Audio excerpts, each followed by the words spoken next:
Of our speed superintendents Leo Grummel and Mark Walker.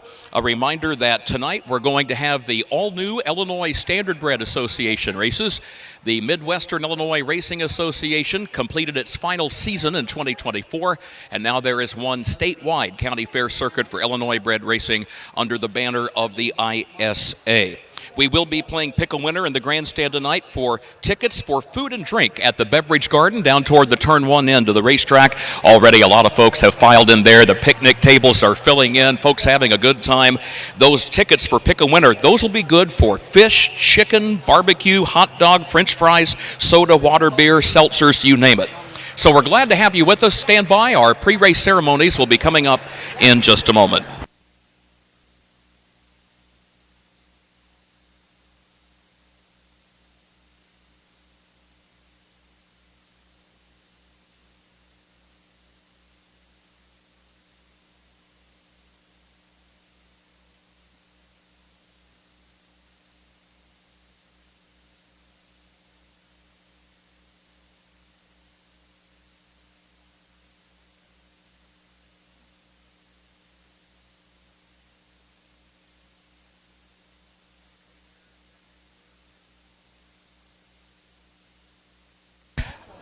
Take a look at the early program changes here this evening for the Greene County Fair. In the opener tonight, there's a driver change on number 1, Captain Ruthie, and that'll be Mike Cox. First race, number 1, Captain Ruthie. The driver is Mike Cox. Driver change on the 4, Blue Band Express, Jamaica Patton. That's the first race, number 4, Blue Band Express, Jamaica Patton. No changes in race 2. Third race, scratch number 1, Jazz Party. That's the third race, scratch number 1, Jazz Party. Scratch because of transportation issues.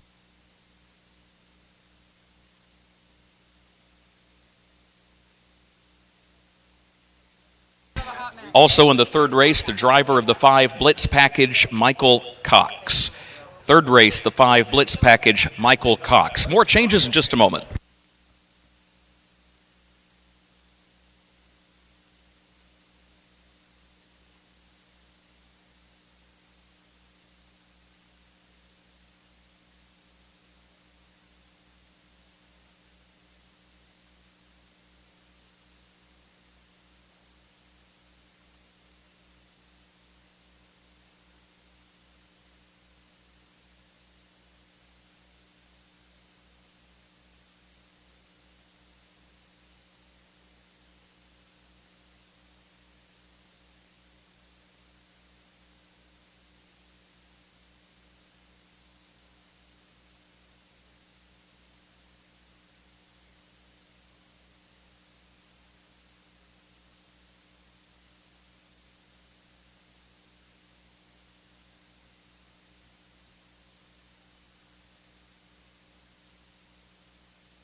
Make plans now to attend the 27th Annual Illini Classic Yearling Sale, which takes place on Labor Day at the Illinois State Fairgrounds in Springfield. Once again this year, the catalog will offer not only a strong lineup of Illinois-conceived and foaled yearlings, but also an excellent supporting cast of colts and fillies eligible to other state-bred programs in the Midwest and on the So we gave you the changes for the first 3 races. Yearling Sale, Monday, September 1st, beginning at 11 a.m. Central.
Make plans now to attend the 27th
light, what so proudly we hailed at the twilight's last gleaming, whose broad stripes and bright stars through the perilous fight o'er the ramparts we watched were so gallantly streaming, and the rocket's red glare, the bombs bursting in air, gave proof through the night that our flag was still there. Oh, say does that star-spangled banner yet wave o'er the land of the free and the home of the brave? Jody Decker Bennett with our national anthem. Thank you, Jody. And hey, by the way, speaking of the Decker family, a reminder, horsemen, 2 special awards at the end of the program this evening.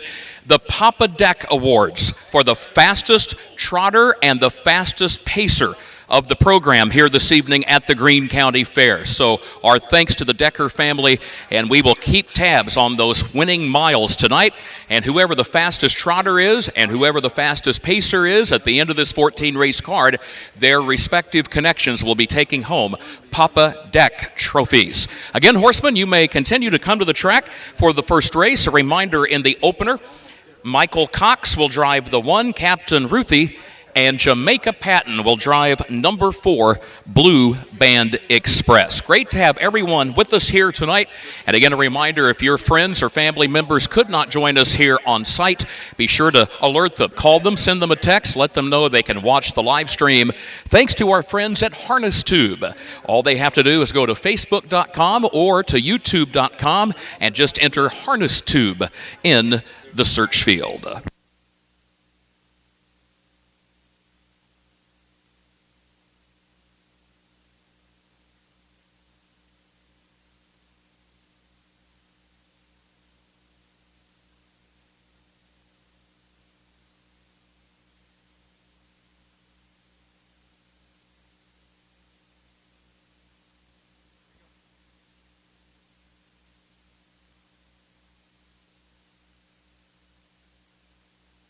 Also, a heads up, those of you who are playing Pick a Winner tonight, it has been brought to our attention that there are only Pick a Winner forms for 12 races. Well, that does present a bit of a challenge. We've got 14. Office and bathroom cabinetry and offer a wide range of Amish furniture. Their store is located at 1117 West Jackson Street in Sullivan, Illinois, with store hours Tuesday through Friday 9 to 4:30 and Saturday 9 to 3. For more information, contact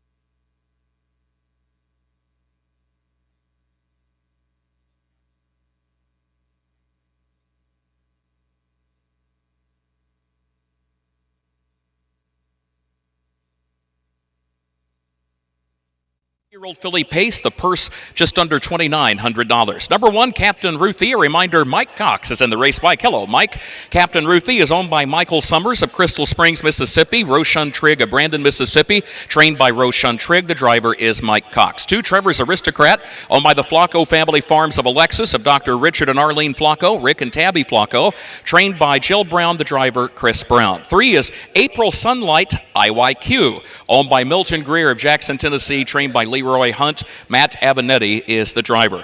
4 is a Blue Band Express, owned by the D&J Racing Stables of Duncan and Jacqueline McLean of Terry, Mississippi, trained and also driven by Jamaica Patton.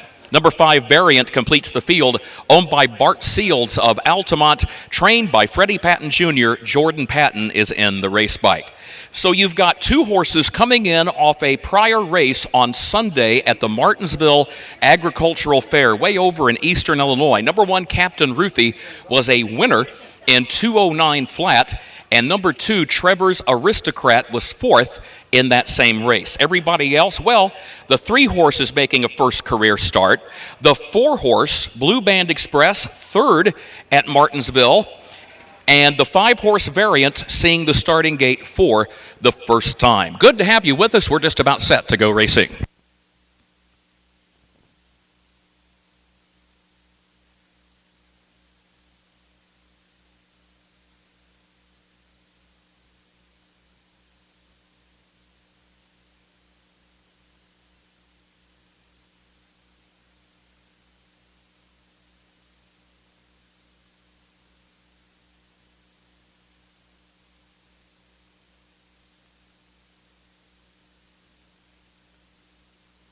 Horses are turning to the starting gate. By the way, happy birthday wishes are in order to Sherry Fraley, our trackside winner's circle photographer. So Sherry, good to have you with us, and a happy birthday to you. Also, happy birthday to Oliver Reeves, age 9. Happy birthday, one and all. They are at the post, race 1.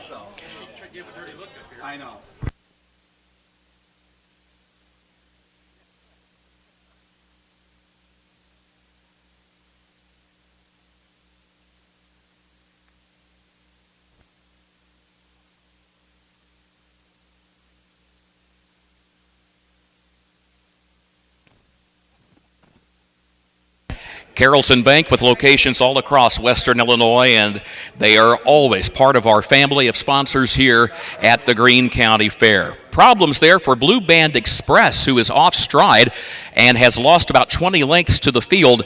Here comes the starting gate, getting ready to go, just about set to start for race 1.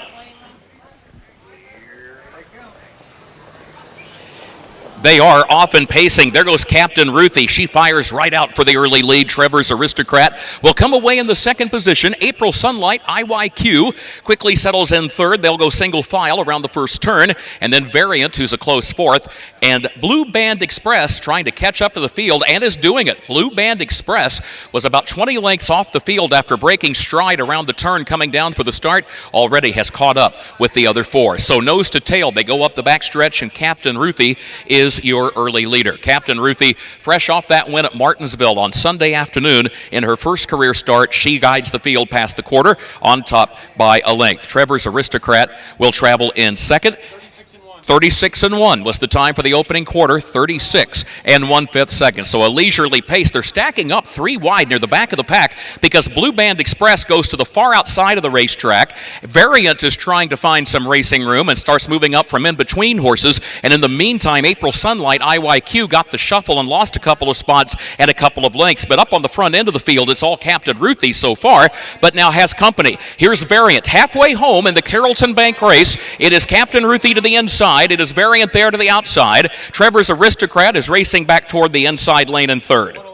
1:11 was the time for the opening half mile. 1:11 2/5. It is side by side for the lead. Variant, first career start, and this filly has taken the lead after 5/8 of a mile. Variant takes over. Captain Ruthie, the winner just a few days ago, well, now she finds herself in second. And then a gap of 5 more lengths back to Trevor's Aristocrat, who's third by a neck. Blue Band Express is in fourth up on the outside, and April Sunlight, IYQ, is last of the 5 as they go by 3/4. 1:41 4 was the time for the 3/4, 1:41 4. So when they started battling for the lead, that picked up the tempo quite a bit in that third quarter, as one would expect. And turning for home, it is Variant in front.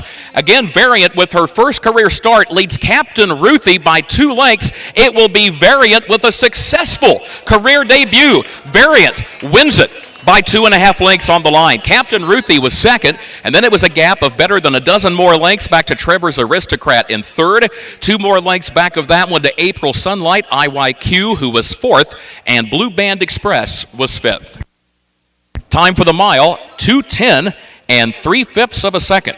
2:10 3. So once the pace picked up when they started battling for the lead, they came rolling home a lot faster that last half than they got the first half tonight. 2:10 3. Again, your unofficial winner, number 5, Variant.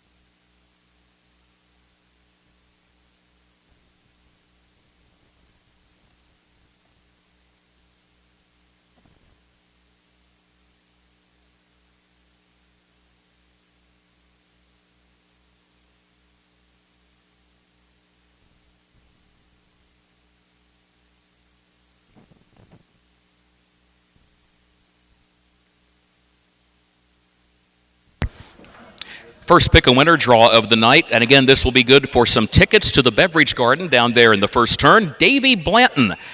Davy Blanton, just give our pick a winner ushers a wave. Davy Blanton, you have won in the pick a winner draw for the first race. Speaking of winners, how about a hand for number 5, Variant, with Jordan Patton?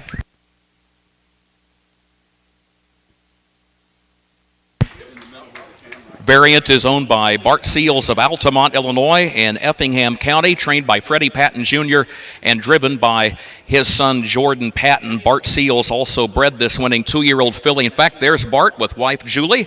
They have made the journey from their home in Altamont, just south of the city limits there, to join us here this evening.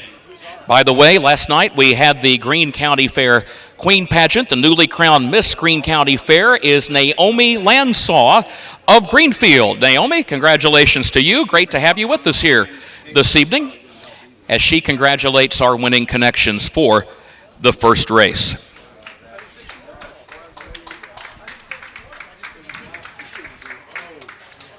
The next horse I train will be my first, so I think it's good with the announcer just confesses.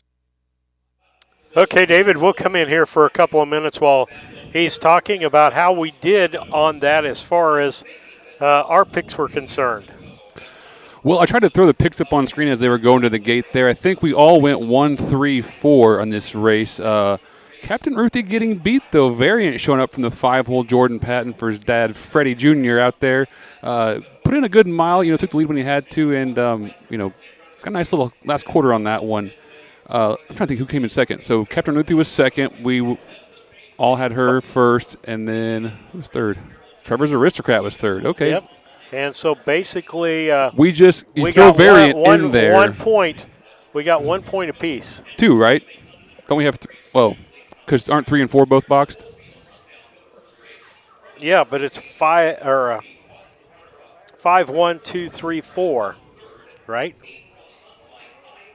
5 1. Oh, 2. Okay, 2. 2 horses Yep. in there. Okay. Yeah, so I had it written down wrong. we didn't do very well, David. No, we didn't. We got a point each, I guess. But that's what happens when it's 2-year-old and it's this early in the season. You are kind of just going with your gut and hoping for the best. Your best guess. And seeing what happens. But all right. Happy to be here at Greene County Fair. It's a lovely night. I'm wearing a hoodie. It's oddly enough, it seems to be a weird thing when you're at the races to put on a hoodie, but it's a nice, cool, breezy night. If we're going to catch up with some commercials here, if people don't mind, we'll be back after these messages.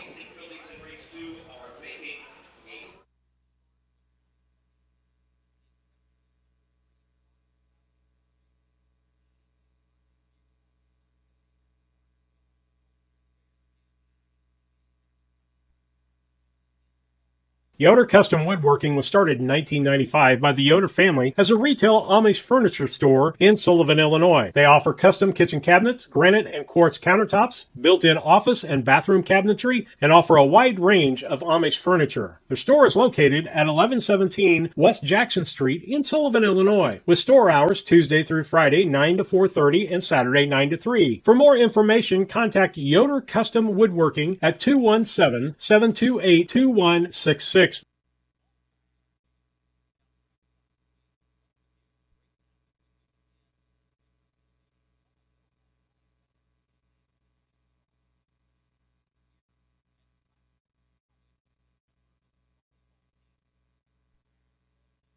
Looking to move your mobile home? Need a roll-off dumpster at a competitive rate? Or maybe it's time to demo that old mobile home? Pine Ridge Mobile Home Transport has you covered. We serve Central Illinois with reliable mobile home transport, offer affordable roll-off dumpsters for the Springfield area, and provide expert demolition services across Illinois and Missouri. For fast, friendly service, call Wayne Decker at 217-313-9744. That's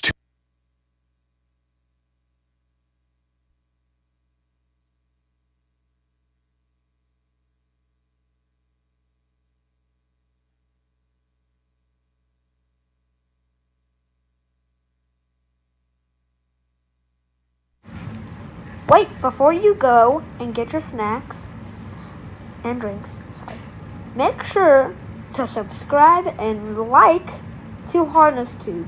If you can't do that, just give us a thumbs up. Alright, to the show.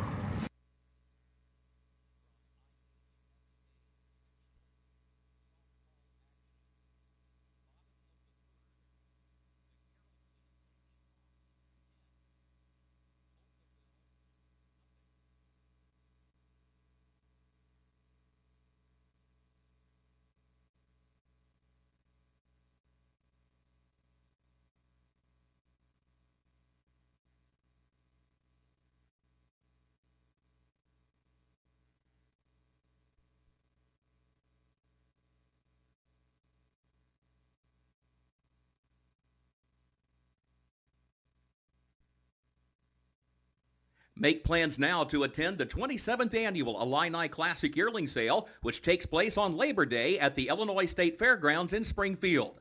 Once again this year, the catalog will offer not only a strong lineup of Illinois-conceived and foaled yearlings, but also an excellent supporting cast of colts and fillies eligible to other state-bred programs in the Midwest and on the Eastern Seaboard.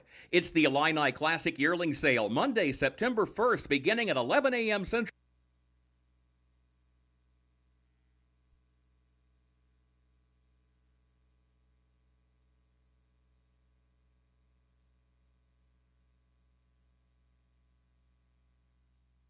David, the boys talked in their commercial about liking and subscribing, and that's what we need people to do is like and subscribe on Harness Tube on YouTube.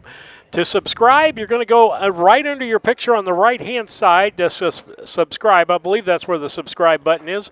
And you can pick whether you get notified when we're on the air as far as emails and things like that are concerned, David. Yeah, absolutely. We appreciate it. And actually, the boys just told you to like and subscribe, and Mom just texted me saying she loves seeing the boys' commercial, Theo's commercial on there. So don't forget to like, subscribe, follow along for all of our broadcasts all summer long.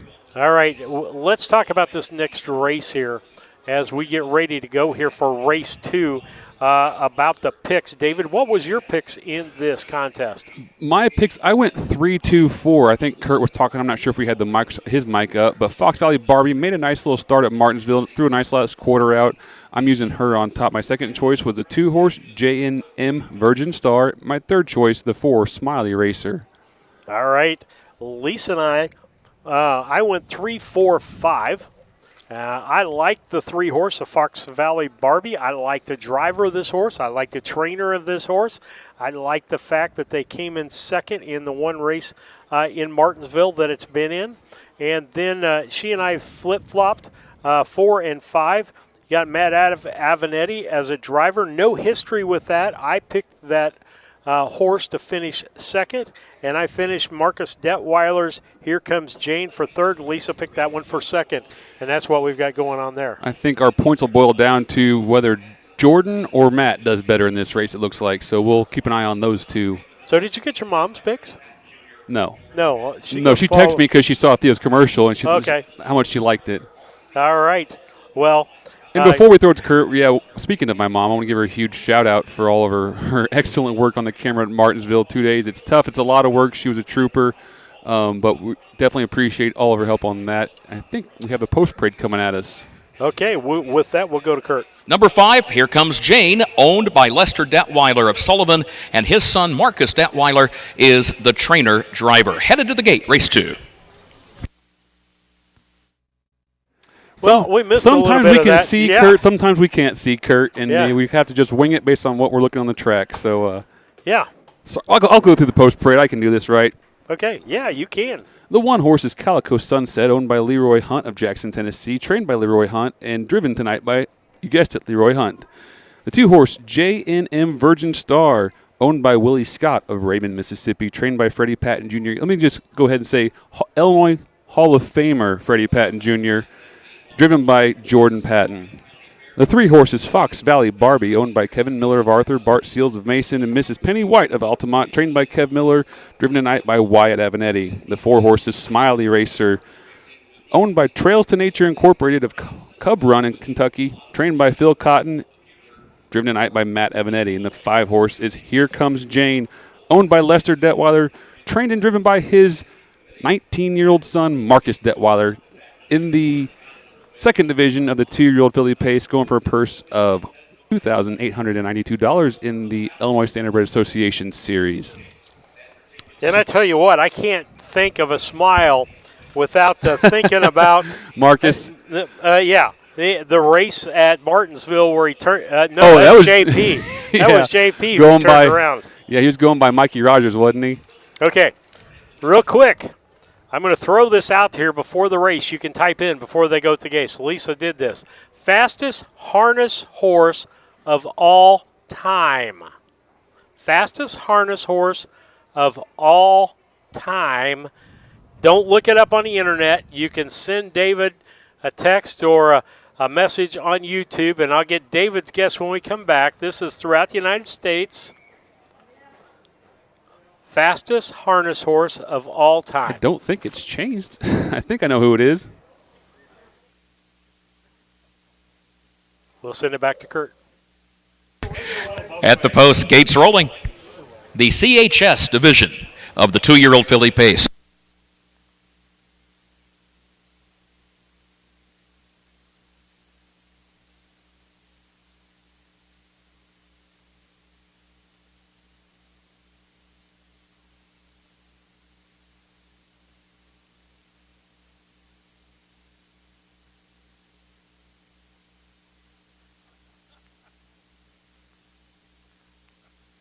Top of the stretch, here they come.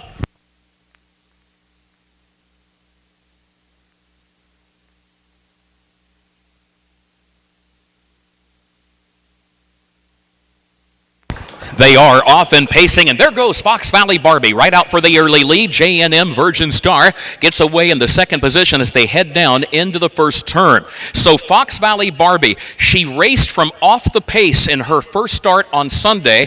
Wyatt Avenatti sized up this field and said, look, I've got the filly that nearly won on Sunday. Everybody else is making a first career start, so right to the top he went, leaving the starting gate. Let's see how that strategy pays off. It is Fox Valley Barbie who leads early on. J&M Virgin Star travels in second as they complete the opening quarter mile. Gap of 5 lengths. Calico Sunset is racing in third. 31-4. Good opening quarter. Honest pace here. Further back in the pack, you've got Smile Eraser, who takes to the outside from fourth. And here comes Jane, is last of the 5. After 3/8 of a mile, it is Fox Valley Barbie who continues to lead. J&M Virgin Star right in behind the leader in the second position, still with one circuit to go here in the CHS division of the 2-year-old filly pace. Calico Sunset is third. Smile Eraser is fourth. And here comes Jane as fifth as the crowd cheers on these 2-year-old pace fillies as they go on by the half. 104-3 the time. 104 3/5 of a second. Back around the turn they go. Fox Valley Barbie sets this tempo, and she leads it by 1 length. J&M Virgin Star now starts to move toward the outside, so here comes the challenge for the lead. Fox Valley Barbie to the inside. J&M Virgin Star is right there to the outside. Then a gap of 3 lengths to Calico Sunset, who's third a half length. Smiley Racer fourth, and here comes Jane fifth as they race on by the 3/4 mile mark. Fox Valley Barbie, the leader. 135-4. 135 4/5 the time at the 3/4, and Barbie is opening up with every stride. It is Fox Valley Barbie. She's in front by 4, by 5, by 6, and she is moving off the final turn, and she is headed for the winner's circle. It is Fox Valley Barbie, Wyatt Avenatti, all alone in the stretch at the Greene County Fair to win the CHS race for 2-year-old pacing fillies. J&M Virgin Star was second. Calico Sunset was third. Here Comes Jane was fourth, and Smile Eraser finished fifth. Time for the mile, very respectable, 2:04 3. 2:04 3/5.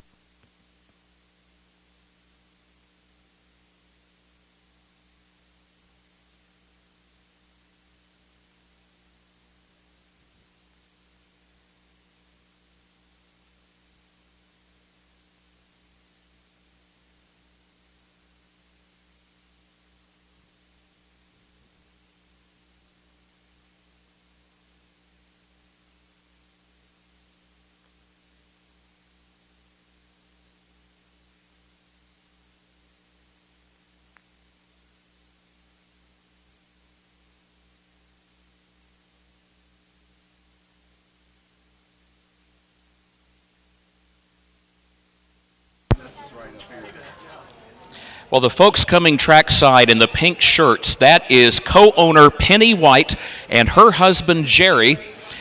Now, Penny grew up in a racing family. Her brother, Bart Seals, is one of the owners of the winning filly, and Bart was the winning owner in the first race this evening.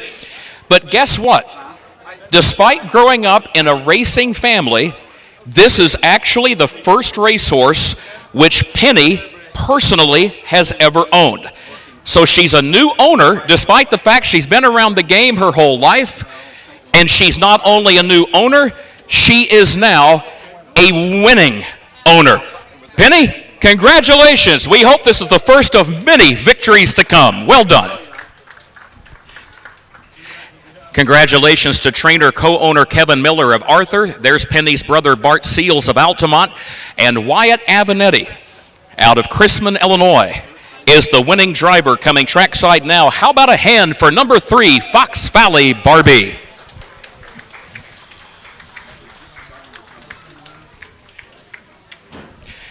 .204 and 3, that is the fastest mile so far of the year by an Illinois-bred 2-year-old pacing filly on a half-mile track. So an Illinois season's leader, there is our queen. We mentioned Naomi Landsaw earlier, along with our Junior Miss and Little Miss, and they, of course, are Jade Range and Hemi Swearingen, respectively. The winning 2-year-old filly was a $7,500 yearling purchase at the Land of Lincoln yearling sale in Sherman. She is a daughter of the reigning Illinois Pacing Stallion of the Year, Some Stars Somewhere, out of She's a Hot Mess by American Ideal. And she is a winner. There she is, Fox Valley Barbie.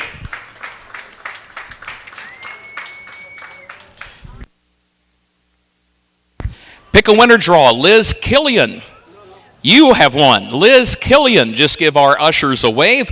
Liz, you have won tickets for food and drink at the Beverage Garden down in the first turn. We hope you will enjoy. Judge, are we official? Okay, very good. Thank you.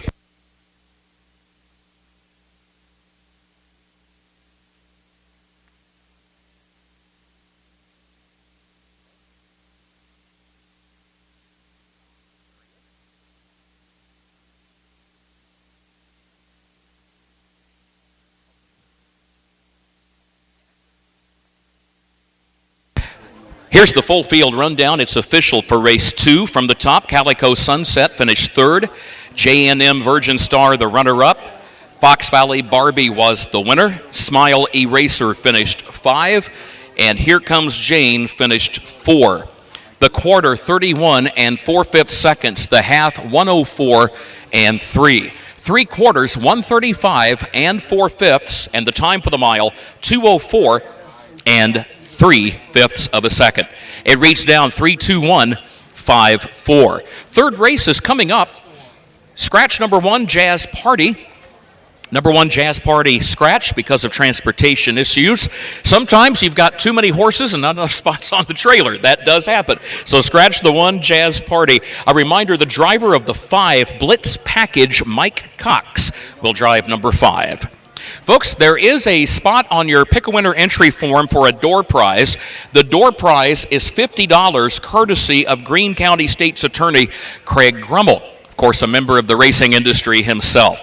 We will draw for that special door prize after race 12 this evening. So at your leisure tonight, feel free to fill out the special door prize entry and just alert our ushers, if you would, because they will have a separate bucket in which to deposit those particular tickets. $50 after race 12, courtesy of Greene County State's Attorney Craig Grummel.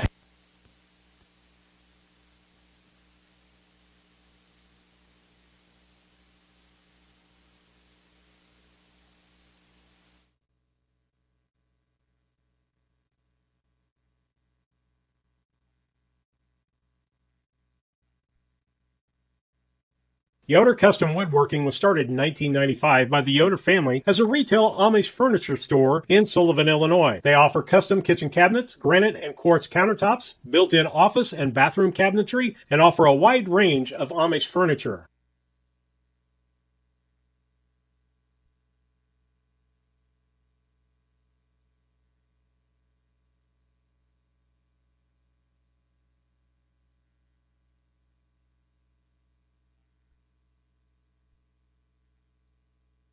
Their store is located at 1117 West Jackson Street in Sullivan, Illinois, with store hours.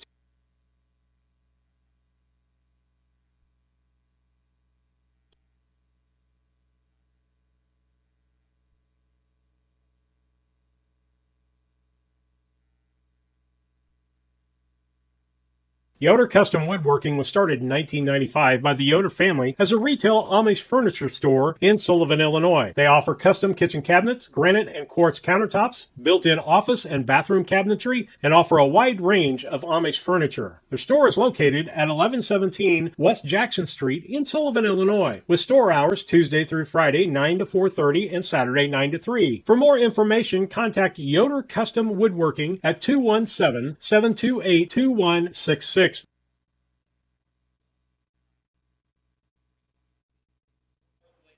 Number 4, Incredible Stevie was runner-up, and the 5 Blitz package with a third-place finish just 3 days ago. Okay, David, let's take a look. We'll take a look at picks. You're going to have to give me your picks again because I screwed them up because I started on page 1. Well, You're picking race 3? Yes, I'm picking race 3. I picked the scratch, though. I like Jazz Party, who we saw win down at Martinsville, who's not making the start tonight. So my pick's going to be 4, 5, 3. Incredible Stevie, Blitz Package, and Illini Game Day. 4, 5, 3? Yes. And Lisa and I had picked the 1, so I got to slide everything up. And I'm going to throw a 3 in there.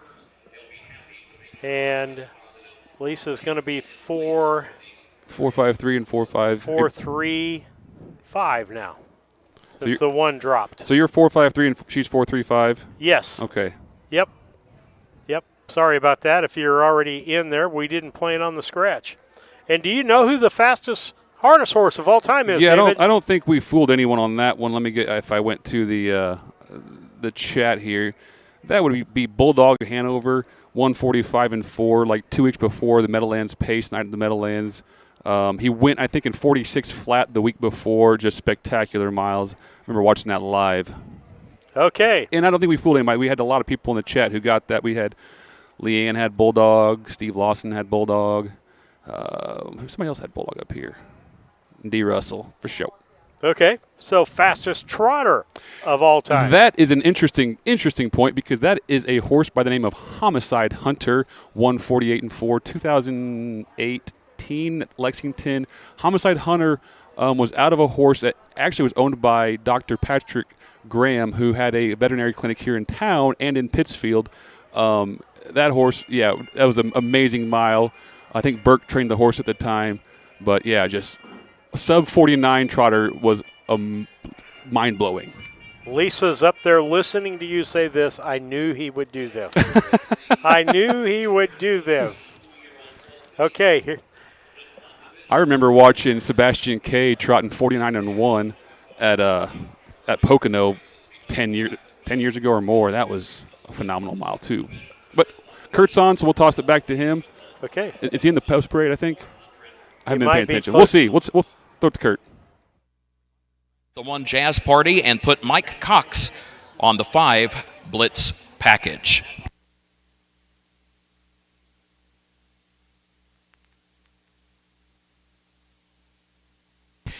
As a reminder, the horses you are watching here tonight, not only are these stables pointing for what will hopefully be a summer-long campaign, but in many cases also pointing for the Illinois State Fair Colt Stakes at Springfield in August, and of course the County Fair Challenge races and other stakes races at the DuQuoin State Fair also in the month of August. So a lot on the line as the summer unfolds, but it all starts with just the second stop of the summer for the statewide Illinois County Fair harness racing circuit here at the Greene County Fair. Let's meet the starters for race 3, brought to you by C&B Bank and Trust. Scratch the 1 Jazz Party. Number 2 is Fox Valley Side Job, owned and trained by Philip Cotton of Fairfield, owned also by Randy and Jerry Rigg of Belmont, Illinois. The driver is Matt Avenatti. Number 3, Illini Game Day, is owned by Kevin and Keith Miller of Arthur, Andrew Miller of Sidney, Illinois, trained by Kevin Miller, the driver Wyatt Avenatti. Number 4, Incredible Stevie, owned by Nan Turner of Argenta. The trainer-driver is Mike Rogers. And number 5, Blitz Package, owned by Frank Thigpen of Crystal Springs, Mississippi. The trainer, Roshan Trigg, and the driver, Mike Cox. Headed to the gate, third race.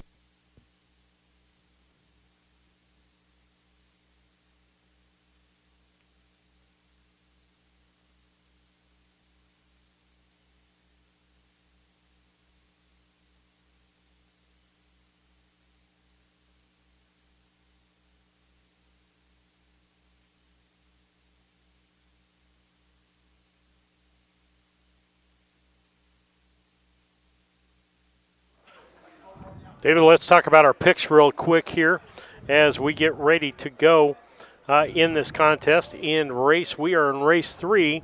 You did the 4, 5, 3. 4, 5, 3. I thought we gave these already, I thought. Did we give these? I'm pretty sure. Yeah. Because All right. this is the Jazz Party scratch. Yeah. Okay, sorry about Not that. on the screen. All right. But let's talk about some of our other things that we have going on. Can I have my program maybe?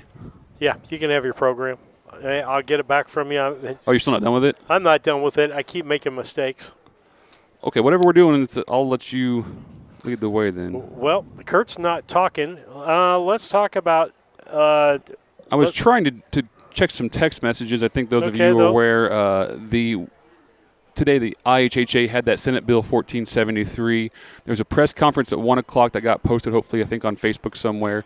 And then they met. There's a 2-hour delay, so the actual committee meeting didn't meet till much later this afternoon. It's supposed to be a 2 p.m. committee meeting. But I'm getting word officially that we passed the committee, so we move to the Senate floor. So that's a big hurdle. One step at a time, guys, I know, but we've never been this close before. I've talked with some horsemen over in the barn area before the races, and we're in disbelief, it feels like.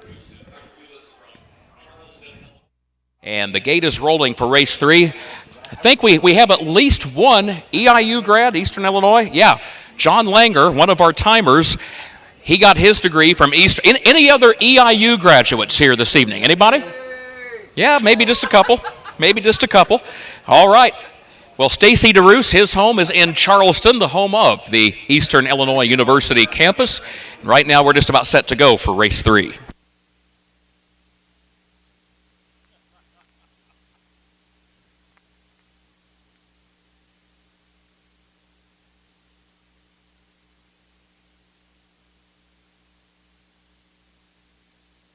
Here they come.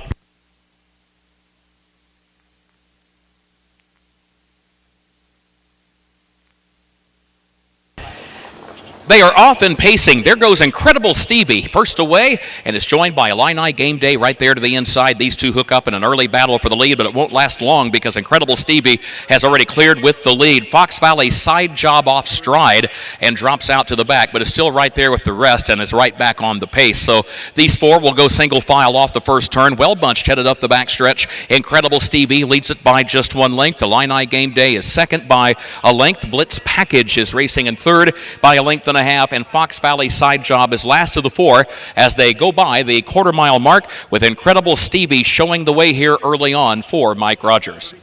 33 and 4, the time for the opening quarter, 33 and 4/5 seconds. It is Incredible Stevie, runner-up on debut a few days ago at the fair at Martinsville, and showing the way here early on this evening after 3/8 of a mile complete in the CNB Bank and Trust race. But still has plenty of company. They all line up right behind the leader. You've got Illini Game Day, who travels along there in the second position, followed by Blitz Package in third, and Fox Valley Side Job is fourth as they're halfway home in tonight's third race for that purse of better than $5,400. 109 and 4 was the time for the first half mile. 109 and 4/5 of a second. Back around the turn they go. It is still Incredible Stevie with the lead by a length and a half. Illini Game Day right behind the leader, then Blitz Package, and now the tempo quickens, and here comes a challenge because Illini Game Day takes a peek to the outside. Incredible Stevie still has the lead, though. Incredible Stevie leads it by a length. Illini Game Day second by 2 lengths. Blitz Package is racing in the third position. They go by the 3/4 mile mark and a long way back to Fox Valley Side Job. 141 and 1 at the 3/4, 141 and 1. So around the final turn they go. Incredible Stevie saves the ground on the inside lane, leads it by a length. Let's see what happens when they straighten away for the finish with Illini Game Day, who's still lingering on the outside. Illini Game Day coming after Incredible Stevie, but Incredible Stevie has the lead. Illini Game Day, a final try. Here's the wire. Incredible Stevie wins it.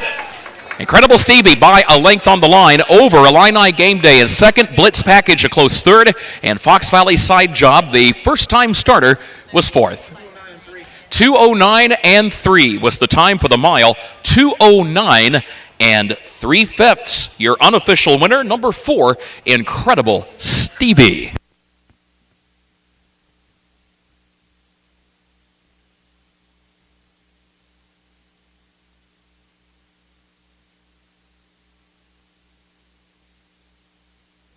All right, David, we'll take a minute here while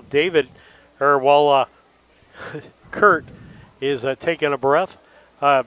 Good race up until the last corner there, and trying to make that, talk about making that pass on the outside, the right places and the wrong places to make that pass. You kind of got to slide out on the apex and keep the momentum going forward. If you pull too early, you kind of shoot, the apex of the corner shoots you wide. So there's a couple points in the turn where it's kind of advantageous to make a move. I mean, you see drivers kind of maybe sit back and watch around the turn just to pull again at the top of the stretch just to get some better traction. We got Judge right over here over my shoulder, so let me talk to him real quick. Steve's all you. All right, as we'll let him talk about that. We'll wait for Kurt to come back in here, and we'll shut up if that. But Miss Lisa, we'll just talk about that. She got all 18 points. Pick a winner draw. Give us a wave, Nancy Todd. Nancy Todd, you have won in the Pick a Winner draw. Congratulations, Nancy, as you chose Incredible Stevie, and we drew your name from the Pick a Winner bucket. Well, our queen in her court are trackside, our queen Naomi Landsaw, and our junior Miss Jade Range, and our little Miss Hemi Swearingen, getting ready to congratulate the winner of race 3. Incredible Stevie is owned by Nan Turner, who also bred the winner. Nan is a native of Pana, Illinois, who now makes her home in Argenta.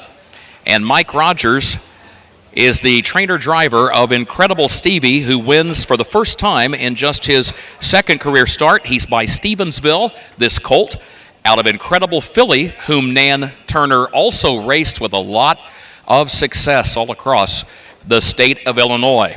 And by the way, the family is growing. Would you believe, folks, this winning 2-year-old pacer has a baby brother that was just born Sunday night. How about that? Nan told us she got home to the farm and found that Incredible Filly had foaled a healthy baby boy, a half-brother to the colt who just won. How about a hand for the winner, Incredible Stevie?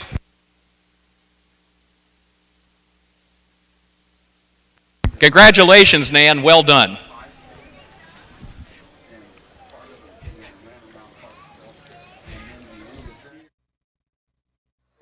All right, back with you as we're going to we'll move over to some of our commercials so that we can give those people their due here.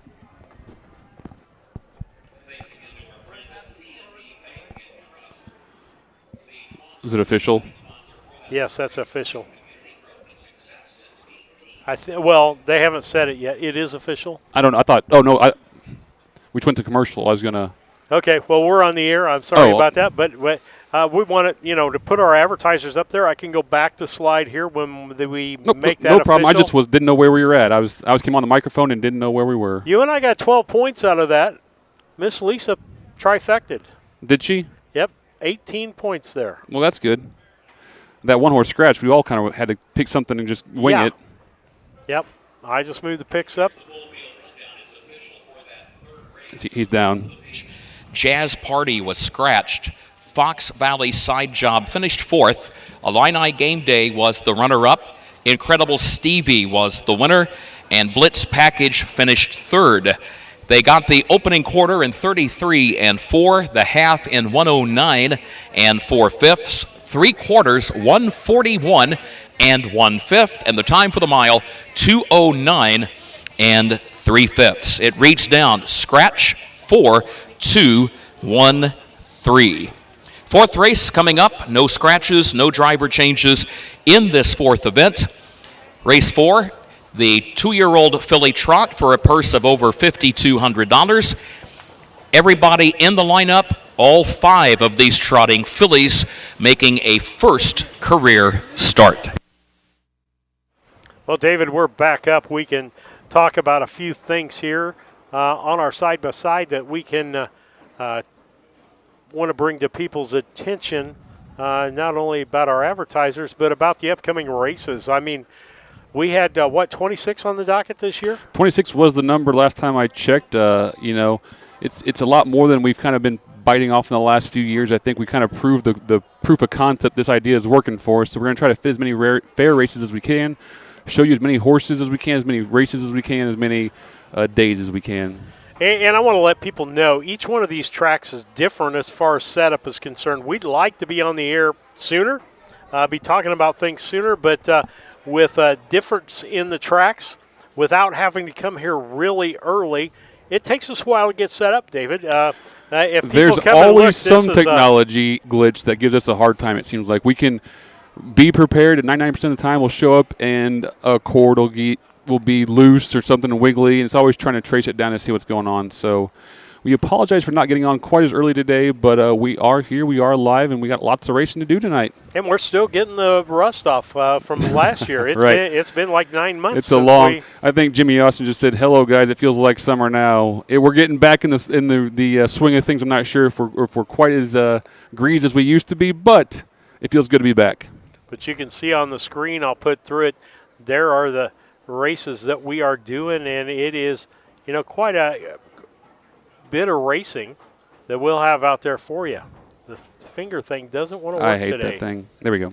Let's talk about this. You got cut off. Well, I don't know if the witness slips would matter anymore. I think I just got a text about that. I need to look into all that information. But like I said, today we had that hearing in the Senate Executive Committee. The meeting got pushed back a couple hours. I'm not sure why that happened, but I'm getting word that we passed the committee. The bill moves to the Senate floor for vote now.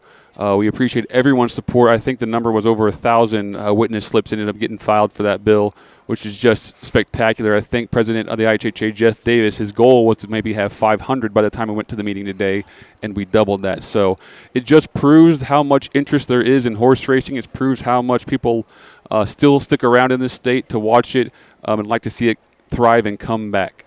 All right. That's a great thing. Get pulled out, but let's talk about from the backstretch. This is one of my favorite things out there, David.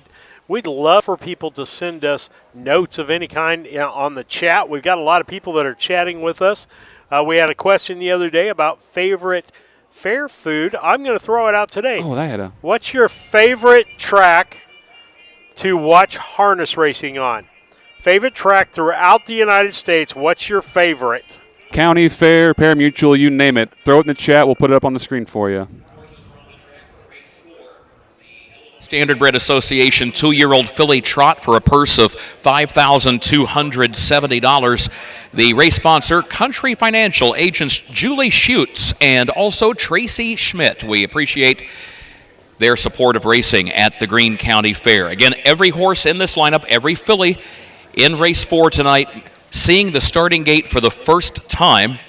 And that's why so often at this time of the year, late spring, as we start heading toward summer, the goal is really just get that racing experience. It's always fun to win. It's always good to win, and you always want to win.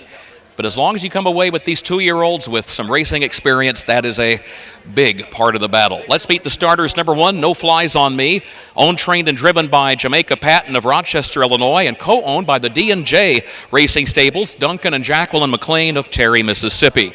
2, April Lady, owned, trained, and driven by Jerome Daniels of Springfield. 3, Lil Kell, owned by Dennis Gardner of West Salem, trained by Desiree Seekman. Travis Seekman is in the bike. Number 4, Shady Maple Caddy, owned by Wyatt and David Abinetti of Chrisman, owned also by Emma Schrock of Sydney. Kevin Neatfelt of Piatone, trained by David Abinetti and the driver Wyatt Abinetti. And number 5, Daphne Durango, owned, trained, and driven by the good doctor Stephen Rinnard of Hamilton. All right, David, let's talk about our picks real quick. How we went out there on this. They just came off the screen. I had them up there. Okay, let's go to the picks. I went 3-5-1 today's race, today's 4th race. Went with Lil Kell out of Desiree Seekman and Travis Seekman connections. You're 3-1-4. I have 3-5-1. No, you're 3-5-1. I've been 3. Yes. Okay, so I screwed that one up. So I'm 3-5-1. Little Kell on top. A Southwind Chrome for Desiree and Danny Gardner. He knows how to pick trotters, so that's where I went with this one, and it's such an inexperienced race. My second choice was the 5, Daphne Durango. Doc Rinnard, he has these horses usually ready pretty early in the season. Probably will be looking for the front, so I hope he's towards the front of the pack and maybe pick up the second place check. My third choice was the 1, No Flies on Me. I just like the name, to be honest. There you go. For Lisa and I picked the 1, No Flies on Me, JP. I like this horse. I like the trainer. Lisa picked the 4 horse, Shady Maple Caddy. Wyatt Abinetti, the driver, David Abinetti, and Emma's Rock? I'll tell you what, two good points. It's good to see owner of Shady Maple Caddy, Kevin Niefield's over there from Peatone. He came down from Chicago to watch his horse race at the Greene County Fair. But it feels weird not to have Emma and Lane up in the booth, doesn't it? They're over at the barn this year. It feels weird. For food and drink at the beverage garden located adjacent to the grandstand. As we rolled onto the grounds around 3:30 this afternoon, we being myself, our presiding judge, Randy Callahan, and one of our timers, Scott Beal, folks told us the fish sandwich at the beverage garden is fantastic. I went with the chicken. The fried chicken was good, but those who had the fish sandwich said absolutely it lived up to the advanced billing. So all the food is good there. But that fish sandwich is the one that seems to have the towering reputation. And we have it on good information that indeed the fish sandwich does not disappoint. Right now, they're at the post, the gates rolling. Race 4, good to have you with us at the Greene County Fair.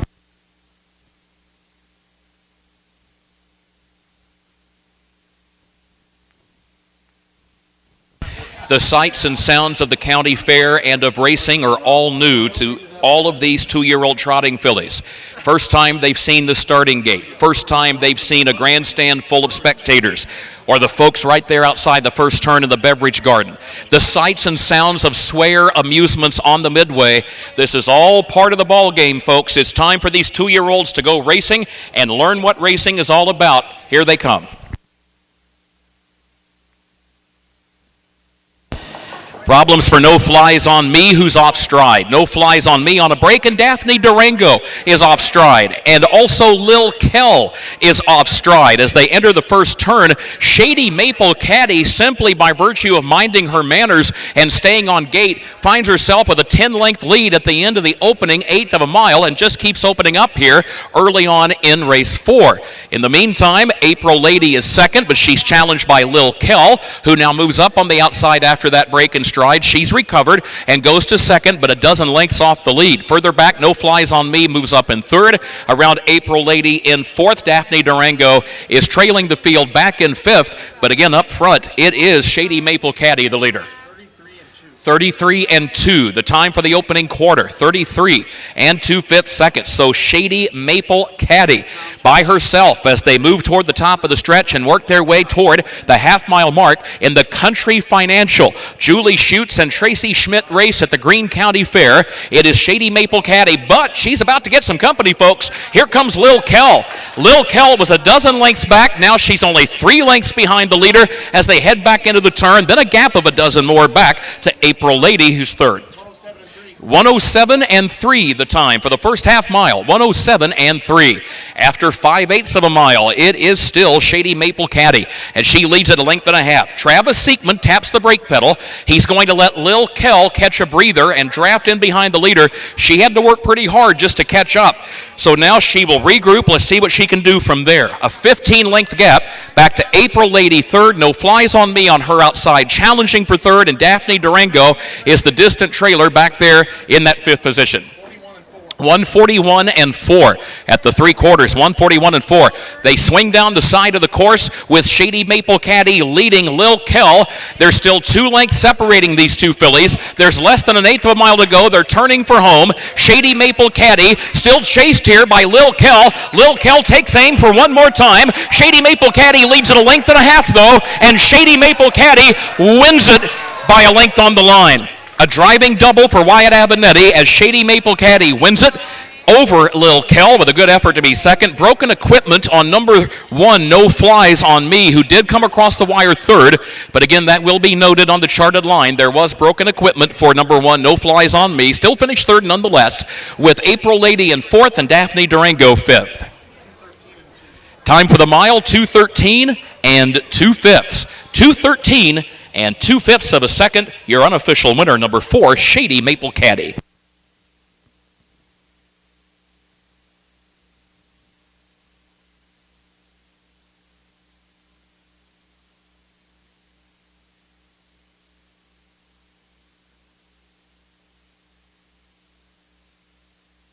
Okay, David, well, we got a second here before Kurt starts talking.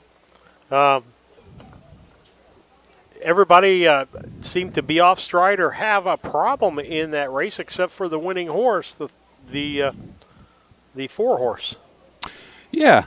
Shady Maple Caddy put in a nice little mile out here today. Lil Kel rallied back from that early break, made it a close race with a length difference, but Wyatt and company getting it done today out here, right for his dad, for his future sister-in-law, for himself, and for Kevin Neefelt from Peatone, Illinois. Glad to see the connection and get a big win here at the Greene County Fair. Yeah. On the pick-a-winner draw, Elon Turpin. Elon Turpin, you have won tickets to the Beverage Garden. Congratulations. There he is. Congratulations, Elon Turpin. Winning trainer, David Avenatti, who's also a co-owner of our winner, Shady Maple Caddy, coming trackside in the red shirt. Hello, David. Makes the journey here. Had to come across the state, didn't you, David? His home is in Chrisman, Illinois, over in the eastern part of the state, not too far from Terre Haute, Indiana. But they are here tonight, the Avenatti family. How about a hand for the winner, number 4, Shady Maple Caddy? Our winning driver, Wyatt Avenatti, is David's son. Wyatt also owns an interest here. Kevin Neatfeld of Peatone does as well. And Emma Schrock, who's got some Greene County roots, as of course her mother is the former Tina Walker. Emma's down trackside, and she joins the Winner's Circle festivities as well. She should. This year, this 2-year-old was an $11,000 yearling purchase bred by Freeman and Chester Mast. And this is a 2-year-old filly from the first crop of Southwind Chrome out of Charlotte Albert by Muscles Yankee. Congratulations, 213 and 2/5. All right, David, I hate to say this, Lisa is doing really well. She got 12 points on that. You got 2. Okay. Because you just boxed 2 of them. By the way, our thanks again to Julie Schutz and Tracy Schmidt, representing Country Financial, as they sponsored the 4th race on tonight's card. Here's the full field rundown for that 4th event. From the top, No Flies on Me was 3rd. April Lady finished 4th. Lil Kel, the runner-up. Shady Maple Caddy, the winner. And Daphne Durango finished 5. The opening quarter, 33 and 2. The first half mile, 107 and 3. 3 quarters, 141 and 4/5. The time for the mile, 213 and 2/5. Reads down 3:42.15. Race 5 is coming up. The 2-year-old Colt and Gelding Trot for a purse of just over $5,200. Brought to you by Morrow Brothers Ford. A reminder, the driver change on number 2, Toe Nader. That'll be Mike Rogers. Number 2, Toe Nader. The driver will be Mike Rogers. Number 1 and number 2 both making first career starts. Horse number 3, Lil Too Pricey, was 3rd on debut at Martinsville on Sunday. And number 4, Lose Lottery, finished 4th in his first career start. That was also Sunday at Martinsville.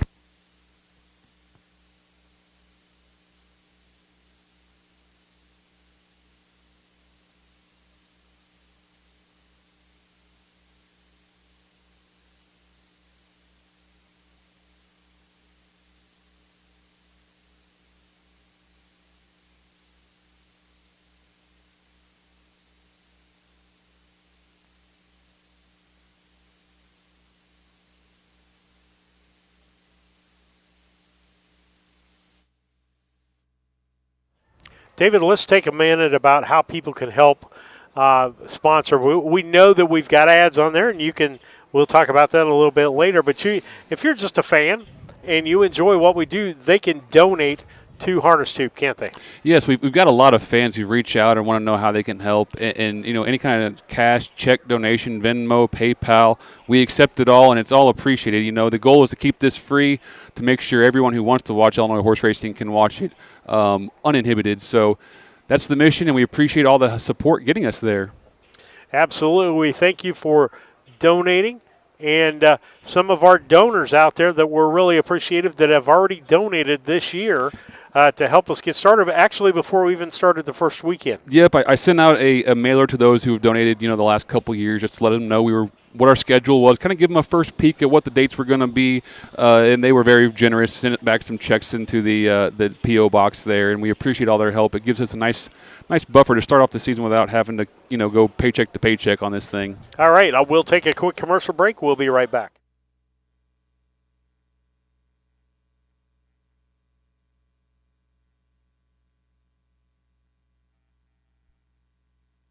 Looking to move your mobile home? Need a roll-off dumpster at a competitive rate? Or maybe it's time to demo that old mobile home? Pine Ridge Mobile Home Transport has you covered. We serve Central Illinois with reliable mobile home transport, offer affordable roll-off dumpsters for the Springfield area, and provide expert demolition services across Illinois and Missouri. For fast, friendly service, call Wayne Decker at 217-313-9744. That's 217-313-9744. Or find Pine Ridge Mobile Home Transport on Facebook, your one-stop solution for mobile home services.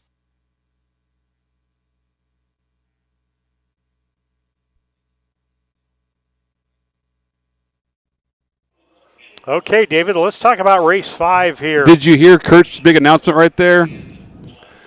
The Lady Hawks officially won. They beat Oakville 10-0 in the semifinals, sectional semifinals today down in Hardin. So the Carrollton Hawks softball team will be advancing on. Awesome. That is awesome news for them. They'll play for the championship of the sectional, I believe, Saturday. That sounds right. And I believe the head coach or one of the coaches is Robin Klingner's husband. So if a Horseman connection to that softball team, we wish them success since Brown County can't be there, right? Yes, absolutely. Let's talk about race 5 a little bit here. I'll let you talk about your picks first. I went 3-1-4 in this race. I went a little too pricey on top. We saw that horse race down at Martinsville. I told you it was a little brother to Hocus Pocus and Focus. I think Jamaica gets him lined out and hopefully puts a good mile in. My second choice went to the 1, Zoomster. My third choice went to the 4, Lose Lottery. I asked Denny Gardner, looking at this race, I said, hey, which one of your two Colt Trotters is the better one of the two? And he said they're both green. So that's the answer I got, but I picked Zoomster just based kind of off where he's at, in the draw of the race. Lisa and I went exactly alike on this 1-3-2 Zoomster. As you talked about in that horse, and then with the 3 horse, she's 1-4-3, isn't she? Okay. You're 1-3-2. She's 1-4-3. Let me look at this. Number 5, race number 5, right? I was looking at your computer. I don't know what your numbers are over there, but they. Yeah, it's here on this row. Yeah. I was looking at 6. Okay, I put that down. That was my fault. Hey, that's all right. 1-3-2. Well, David, she's kicking our hinds ends today. It happens. She's got 41 points already. I've got 31, and you have 30. So as we get a look at that, yeah, we went 1-3-2 on this Zoomster. A little too pricey. We'll get some separation one way or the other. Nader. So that's the picks for the day. We'll be back. Bred Association 2-year-old Colt and Gelding Trot brought to you by Morrow Brothers Ford in Greenfield. A reminder, the driver of the 2 Nader is Mike Rogers. Mike Rogers drives number 2 Nader. Again, first-time starters from Post 1 and Post 2. The 2 outside horses, Post 3 and 4, both raced on Sunday at Martinsville, and everyone looking for a first career victory. And now the post parade forms up, and let's meet the starters. Number 1, Zoomster, owned and trained by Dennis Gardner of West Salem. Travis Siekman is in the bike. Number 2 is Nader, owned and trained by Dennis Gardner. The driver, contrary to the program, is Mike Rogers. Number 3, Lil Too Pricey, owned by Ron Phillips of Athens, trained and driven by Jamaica Patton. And number 4, Lose Lottery, owned by the Flacco Family Farms LLC of Alexis, of Dr. Richard and Arlene Flacco, and Rick and Tabby Flacco. Jill Brown, the trainer, and Chris Brown is the driver. Headed to the gate for the Morrow Brothers Ford race for 2-year-old trotting colts.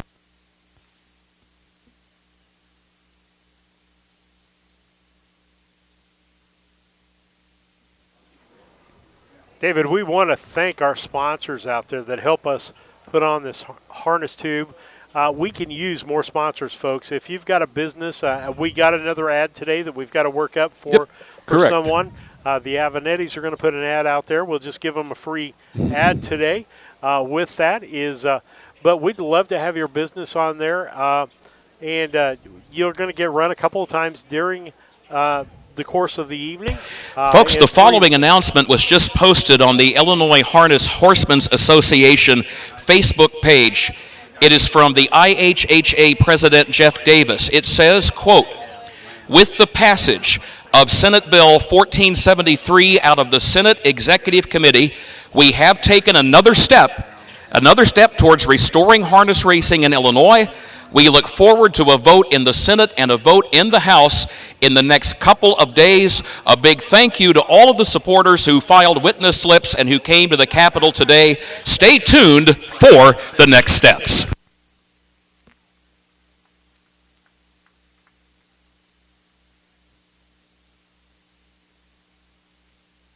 David, that is big, big news.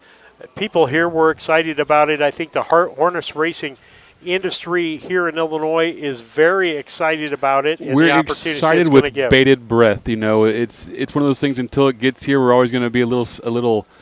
It's always too good to be true, right? We're this close. You don't want anything to happen, but we've never been this close before. We appreciate everyone's hard work. So many Race 5 approaching the starting gate. Morrow Brothers support. Ford.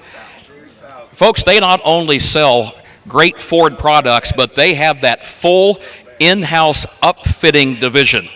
That, you remember you used to hear the term dealer installed options. That takes that to a whole new level. Check out their website and look, just click on the link on their website, the tab that says full in-house upfitting division. So you not only can get yourself, for example, a brand new Ford truck, but then the folks at Morrow Brothers right there in-house will say, okay, tell us what else you would like added to the truck, and they will take care of it. Right now, they're at the post, and the gate's rolling for Race 5.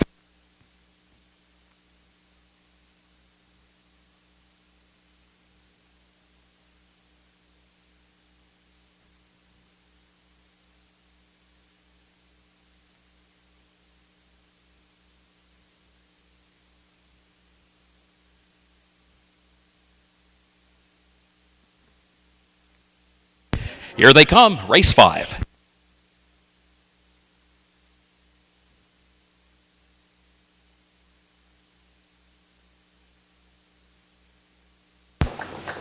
They're off and trotting, and there goes Tonator.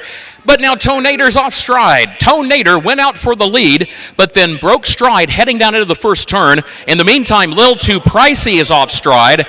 And a heads-up, careful move there by Travis Siekman with Zoomster to carefully step through the traffic in the first turn and go to the lead. So Zoomster is the leader by 2 lengths. Lil Too Pricey broke stride early, but has recovered and is in good position here on the trot in second right behind the leader. Lose Lottery is racing in third, and then 20 more lengths back to Tonator, who is the distant trailer in fourth. They go on by the quarter, and here comes Lil Too Pricey, and now here comes the challenge from Lose Lottery. Opening quarter, 38 and 2/5 seconds. From the back of the pack, from third, it comes Lose Lottery, moved around, Lil Too Pricey, and in the meantime, Zoomster broke stride and went from the lead back to third. So a lot happening between the quarter-mile mark and the 3/8 mile mark, and here's how it all shakes out. Lose Lottery is your leader and leads it by 2 lengths. Then you've got Lil Too Pricey in second by 8 lengths. Zoomster is trying to catch up now from third after breaking stride, and finally Tonator, still the distant trailer. 1:12 and 1 for the first half mile, 1:12 and 1/5. Back around the turn they go, and Lil Too Pricey, another change for the lead. So Lil Too Pricey gets to the front now after Lose Lottery broke stride. So Lil Too Pricey not only has taken the lead, capitalizing on that mistake by Lose Lottery just past the half, but now Lil Too Pricey has opened up on a 10-length margin with a quarter mile to go. Lose Lottery second by 5, Zoomster third, and better than 25 lengths back to Tonator, who's off stride last. 1:46 and 3, the time at the 3/4, 1:46 and 3. Lil Too Pricey around the final turn has the lead and has it by 10 lengths. And then Lose Lottery is second by 10. Zoomster is third, Tonator is fourth, and Lil Too Pricey is in the stretch looking for a first career victory, and it's going to happen here at the Greene County Fair. Lil Too Pricey wins it for Jamaica Patton. Lil Too Pricey won it by nearly 10 lengths. It was Lose Lottery second by a similar margin, back to Zoomster in third, and Tonator was fourth. 2:19 and 4 was the time for the mile. 2:19 and 4/5 of a second. Your unofficial winner, number 3, Lil Too Pricey.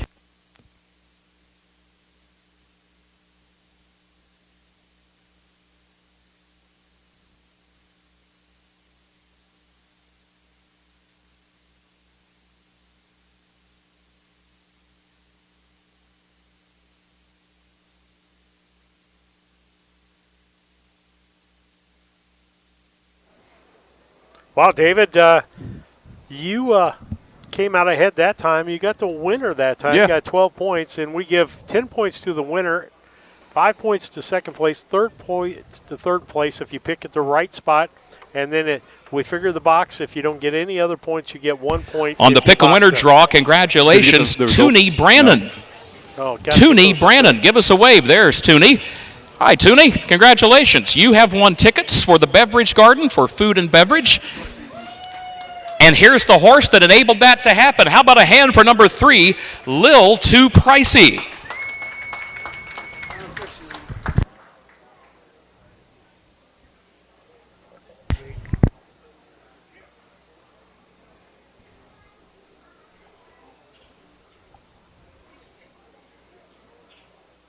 This is the Morrow Brothers Ford Race, Jamaica. Congratulations. We talked about this a few days ago at the fair at Martinsville. Jamaica Patton grew up in Clinton, Mississippi, and when he was 18 years of age, he came north to race on the Illinois Fair Circuit. He said he liked Illinois. He still loves his home state, but he liked Illinois enough. He said, I'm going to relocate.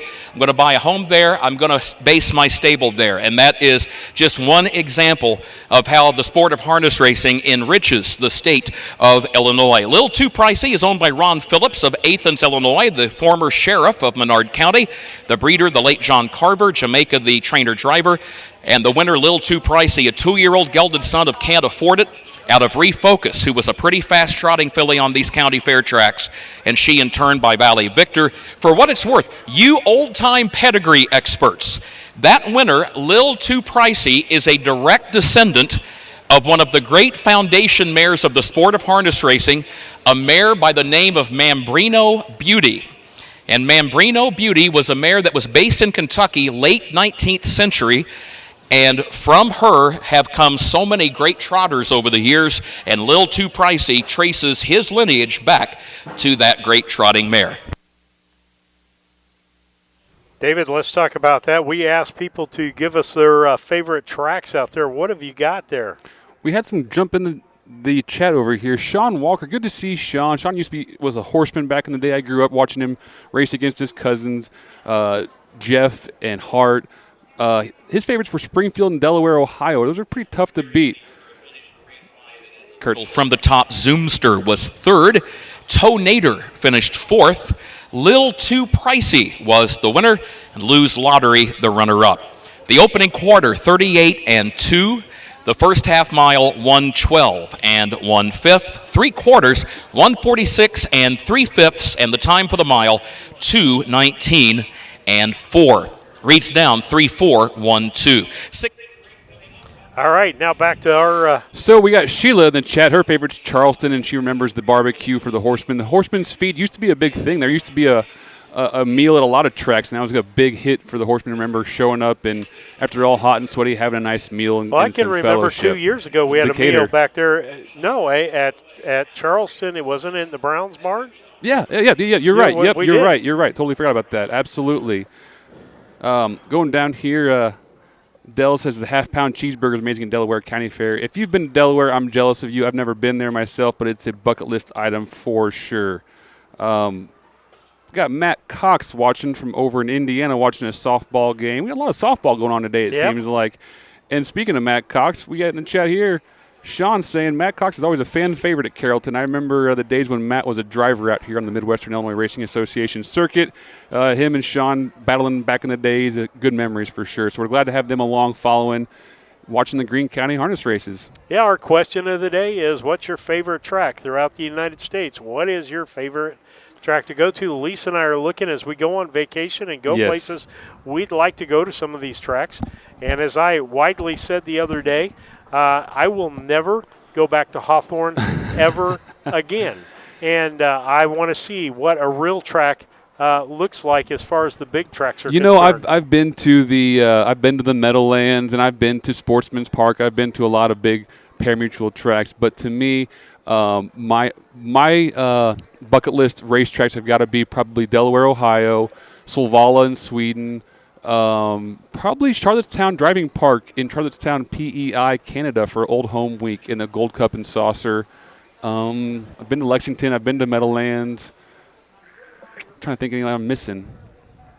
Those are my big ones anyway. Solvalla, Okay. Delaware, and then Gold Cup and Saucer. Yeah, I'd really like to track down in Florida that we tried to get to down around. There's a training center down there. Yeah, a nice training center down in Florida. Unfortunately, the racetrack in Florida, Pompano Park, closed a few years back, but that was a winter haven for horsemen, as you can imagine.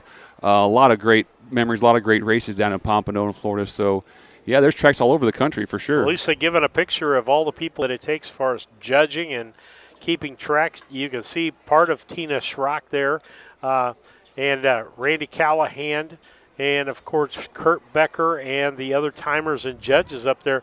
But you know, it takes a lot of people to get this done, David.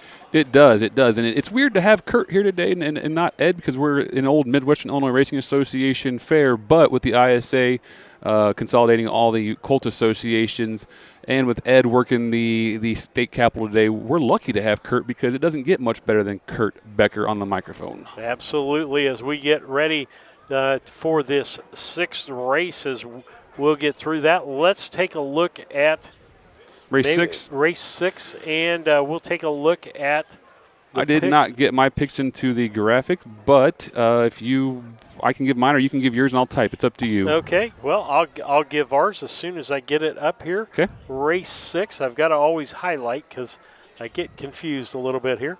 I went 1, 3, 2, if that's correct. Race 6. I went 1, 3, 2, and so with that, as I get the horses up here, David will also get the graphics going up there on the board. Oh, you're doing something, so we'll switch that in a second. 1, 3, 2. I went with Truly a Winner, Wyatt Avenatti, Kevin Miller horse. This horse to me looks good, has been in some good races out there. And then the 3, Shady Maple Bridget, Marcus Detweiler, and a Mike Titus trained horse out there. And then 2, Miss Tootie and Connor Prather, Nick Prather trained horse. I went local as far as that was concerned, and that was my pick for Lisa. 143, 143 for her. She went with Wine Evanetti. She went with Katie's Bright Star, Jamaica Patton. She really likes picking Jamaica Patton, and then Shady Maple Bridget. And so that's her pick. So your picks are what, David? I went 4-1-3. Katie's Bright Star on top to Truly a Winner, and followed by Shady Maple Bridget. Same horses, just mixing them up. And here's Kurt. We'll toss it to him. One Truly a Winner, 4-1-3? owned by 4-1. Kevin Miller of Arthur, Bart Seals of Altamont, Wayne Moldenauer of Lake Mills, Wisconsin, trained by Kevin Miller and the driver Wyatt Avenatti. 2, Miss Tootie, owned by George Pollock of Rushville, trained by Nick Prather, the driver Connor Prather. Number 3, Shady Maple Bridget, owned by MM&D Racing LLC, Mike and Mitch Titus and Dennis Wright of Charleston. Owned also by Lester and Marcus Detweiler of Sullivan, Mike Titus, the trainer, and Marcus Detweiler is in the bike. 4 is Katie's Bright Star, owned by Ron Phillips of Athens, trained and driven by Jamaica Patton. And 5, Diane LL Dream, owned by Andrew Hudzik of Plainfield, trained by Philip Cotton of Fairfield, and the driver is Matt Avenatti.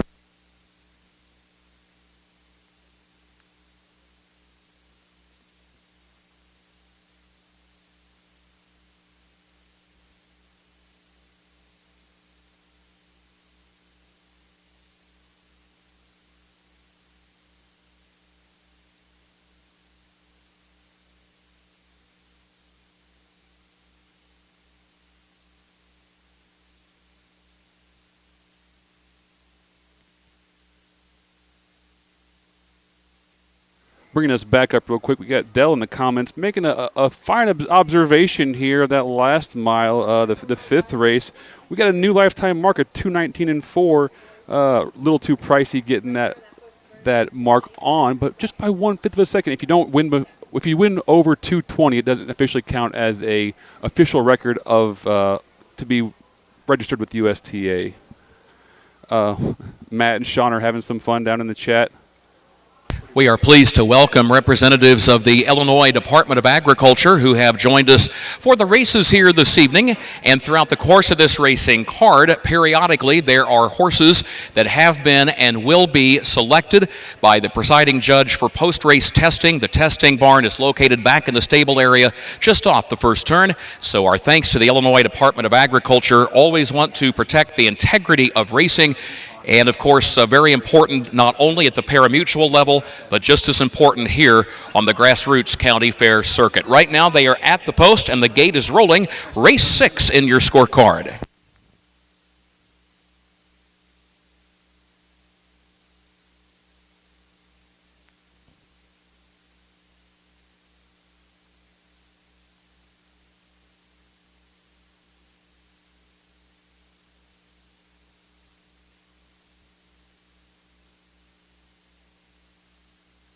Nothing like the setting for harness racing like the county fair circuit, the field stretching out beyond that upper turn where the horses are right now behind the starting gate. Great to have you with us on a Wednesday evening at the Greene County Fair. Agricultural-based sponsor Tri-County FS Incorporated. Here they come, race 6.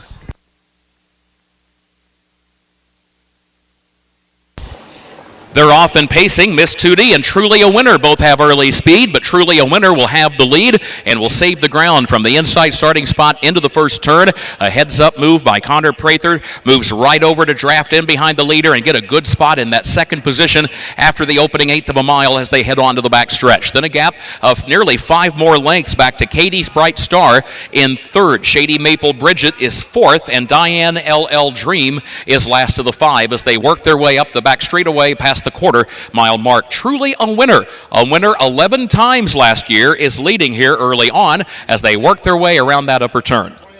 29-4. Solid pace here for the opening quarter. 29 4/5 of a second. It is Truly a Winner who shows the way. On top by 1.5 lengths. Miss Tootie in a great position right behind the leader in second. Katie's Bright Star third. Shady Maple Bridget is fourth. And then Diane LL Dream fifth, but right there with the rest. Halfway home in the Tri-County FS race for 3-year-old pacing fillies. Truly a Winner continues to show the way.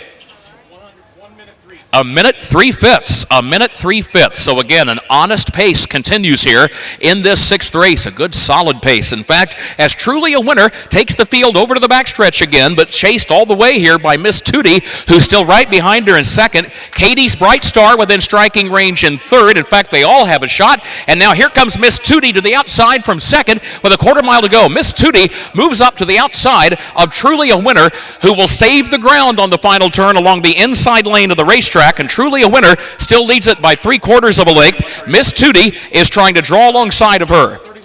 1:31-2 at the 3/4. 1:31-2. They are side by side for the lead as they come off the final turn. Truly a Winner now opens back up by 1.5 lengths. Miss Tootie is second. Now there's 2 lengths, 3 lengths between them. Truly a Winner is a winner once again. Gets her first victory of 2025. Truly a Winner won it by 3.5 lengths. After that, it was Miss Tootie in second position, followed by Shady Maple Bridget in third, and then Katie's Bright Star fourth, and Diane LL Dream was fifth. 2:02 1/5 was the time for the mile. 2:02 1/5 of a second, the fastest mile thus far on the evening. Moves to the top of the leaderboard for that Pacer Award in the Papa Deck Series.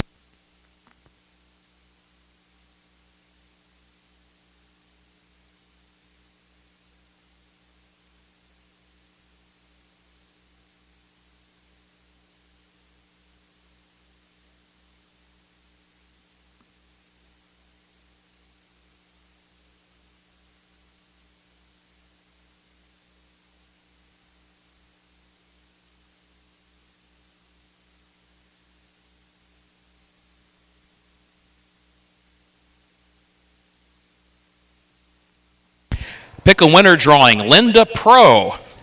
There's Linda right down here to our left. Congratulations. You will have some Beverage Garden tickets coming your way in just a moment. Congratulations, Linda.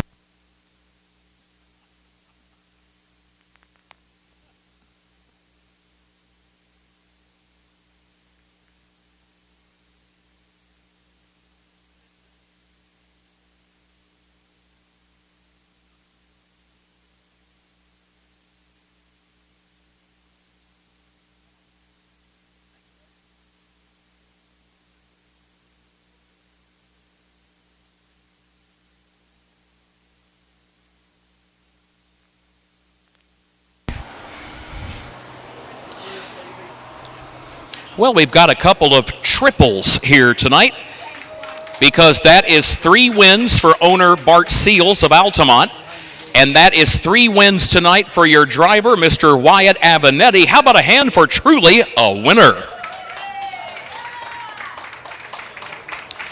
Yeah, this filly lived up to her name last year, winning 11 times, and now gets her first win of her 3-year-old campaign. Owned also by Kevin Miller of Arthur. That's his second win as owner. Kevin's second win as trainer. Wayne Moldenauer of Lake Mills, Wisconsin, also owns an interest in this 3-year-old daughter of Some Star Somewhere out of Legacy of Diamonds by Western Ideal. The time for the mile, 2:02.1. Again, the fastest mile of the night. And our thanks again to Tri-County FS Incorporated, the presenting sponsor of Race 6. Congratulations, folks, with truly a winner. Judge, are we official? You said we are, didn't you? Thank you very much. Our presiding judge, Mr. Randy Callahan, who joins us tonight from his home in Greenup, Illinois. Here's the full field official rundown for the 6th race. Truly a winner was the winner. Miss Tootie was runner-up. Shady Maple Bridget third. Katie's Bright Star was fourth, and Diane LL Dream finished 5. Opening quarter 29-4. The first half mile in 1 minute 3/5. 3 quarters 1:31.2, and the time for the mile 2:02 and the 5th. It reads down 1, 2, 3, 4, 5. 7th race coming up. A reminder, the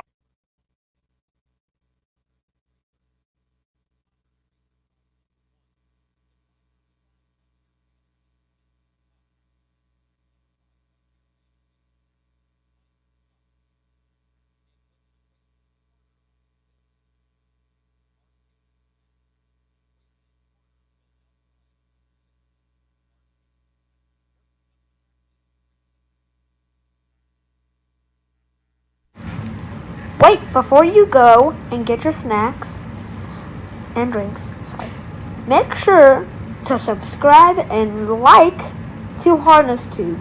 If you can't do that, just give us a thumbs up. Alright, to the show.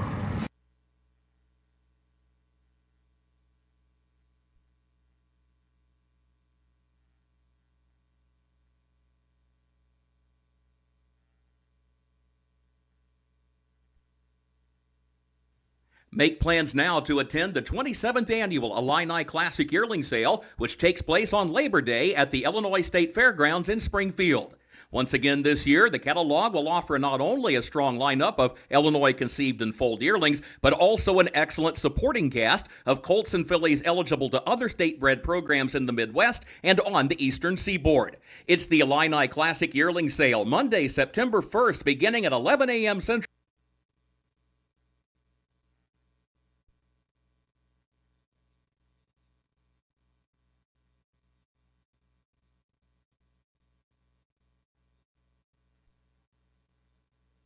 Yoder Custom Woodworking was started in 1995 by the Yoder family as a retail Amish furniture store in Sullivan, Illinois. They offer custom kitchen cabinets, granite and quartz countertops, built-in office and bathroom cabinetry, and offer a wide range of Amish furniture. Their store is located at 1117 West Jackson Street in Sullivan, Illinois, with store hours Tuesday through Friday 9 to 4:30 and Saturday 9 to 3. For more information, contact Yoder Custom Woodworking at 217-728-2166.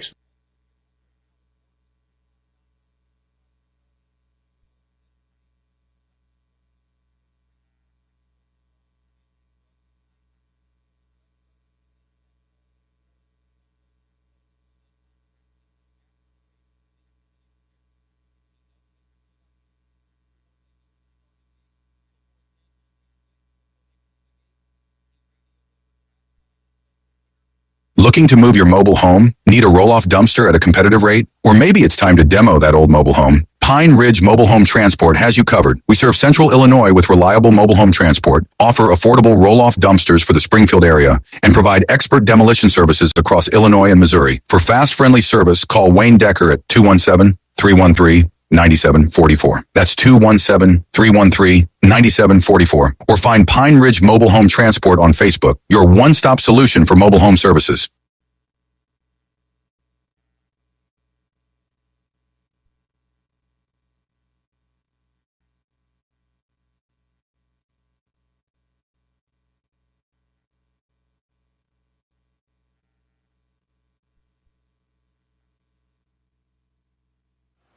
Back with you on Harness Tube on YouTube. I mentioned this before, but my mic was down. Leading the points today will be Lisa Surratt with 54 points. And then I'm in second for the daily total, 45. David is 44. As far as picks, David's still in the lead by a slim 3 points, 197 for the 3-day event. 3 days of racing that we've had. There are 2.5 now. And then I'm in second with 194. Lisa in third with 193. So you can see we're really close from top to bottom. There's a 4-point spread, which goes to prove, hey, anything can happen out here in harness racing. A horse breaks that could have won 2-3 races, finished really well, but breaks and has problems that particular day, and it could be a plethora of reasons why that horse broke. And again, as Kurt said, and David and I have said, a lot of these horses are racing for the first time.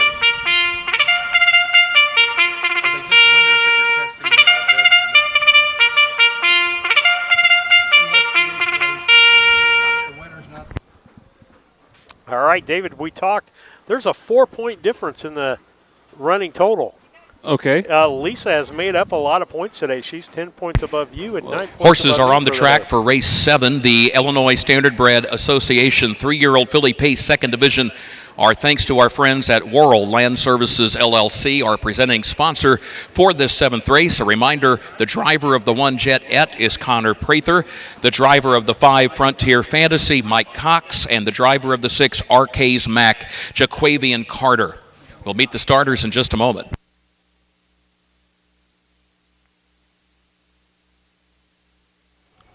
David, let's talk about also, by the way, happy birthday. Talk about our picks out there for this race. For this race? Yes, for this race. 7th race, okay. Looking ahead at the 7th is, we're going to the post parade now, I hear it. Okay, we'll go back to Kurt. By George Pollock of Rushville, Nick Prather trains, and Connor Prather will drive. 2 Fox Valley Millie, owned by Jeff and Blake Driscoll of Carrollton. Mark and Karen Walker of Carrollton, trained by Mark Walker and the driver Travis Seekman. 3 YF Treva, owned by Cornelius Cavett of Virgins. He's also the trainer-driver. The co-owner is Cedric Daniels out of Jackson, Mississippi. 4 Lily Bella, owned by Willie Scott of Raymond, Mississippi, trained by Freddie Patton Jr., Jordan Patton in the bike. 5 is Frontier Fantasy, owned by Linda Allhands of Monticello, trained by Jamaica Patton. The driver is Mike Cox. And number 6 is Arcades Mac, owned by the MM&D Racing LLC of Charleston of Mitch and Mike Titus and Dennis Wright, owned also by trainer Roshan Trigg of Brandon, Mississippi, trained by Roshan and the driver Jaquavian Carter. A reminder, number 6, as the program tells you, starts from the 2nd tier.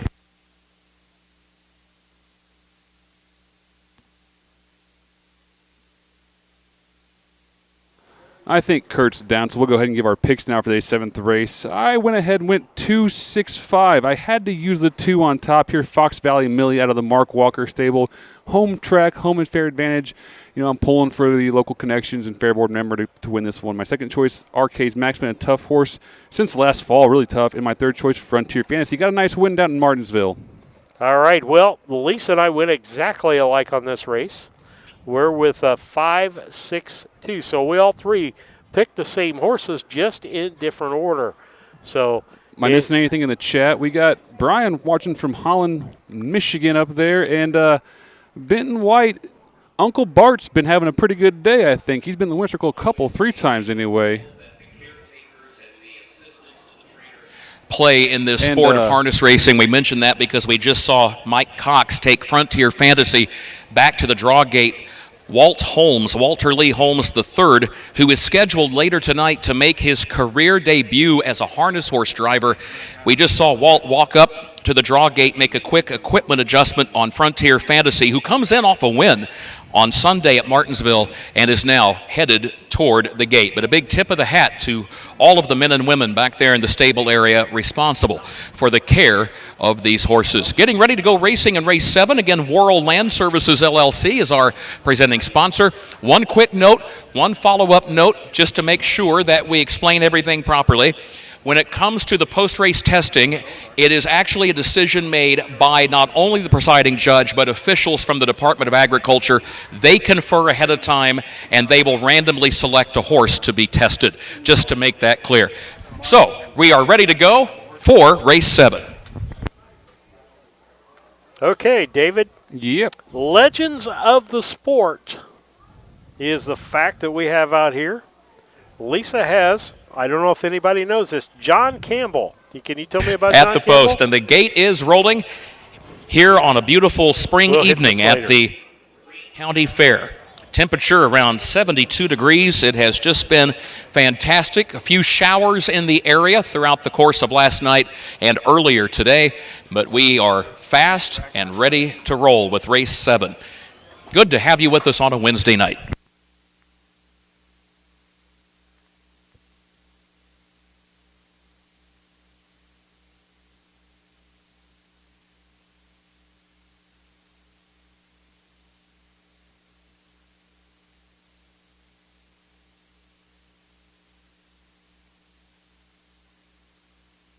Top of the stretch.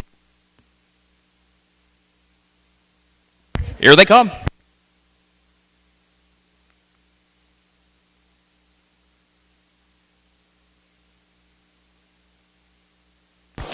Off and pacing they go, and there goes Fox Valley Millie. Fox Valley Millie goes right out for the early lead. Lily Bella comes away in the second position. Frontier Fantasy gears up in the center of the racetrack with a 3-wide move to move up into third position as they swing around the first turn and head toward the back stretch. YF Treva is fourth. Jet Et is racing in fifth, and Arcades Mac last of the 6, and a challenge and change for the lead as they head up the back stretch as Lily Bella moves by and takes the lead away from Fox Valley Millie. They go by the quarter, and Lily Bella has the lead, but not for long. Why? Because Fox Valley Millie took it right back.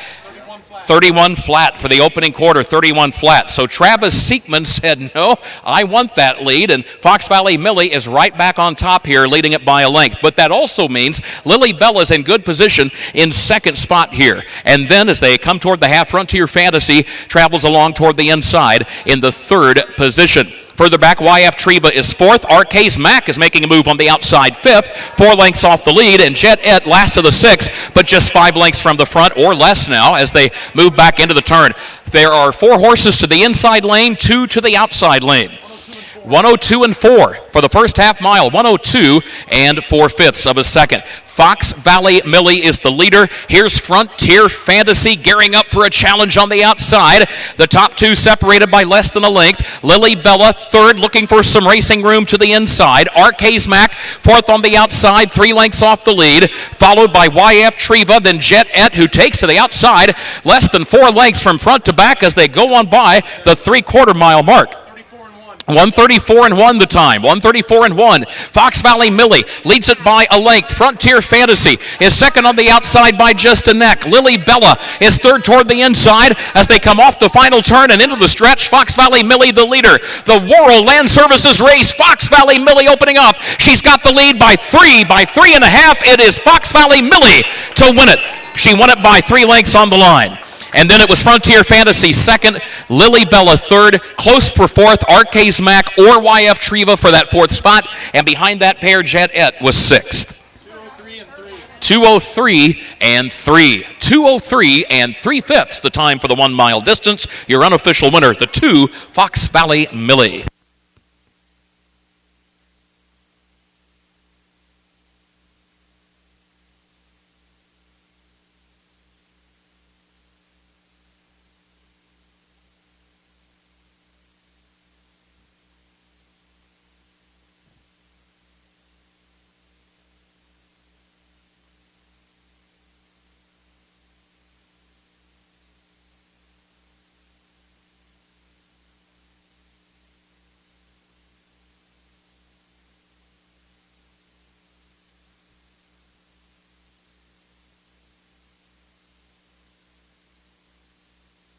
We've got some time while Travis brings Fox Valley Millie back to the winner's circle.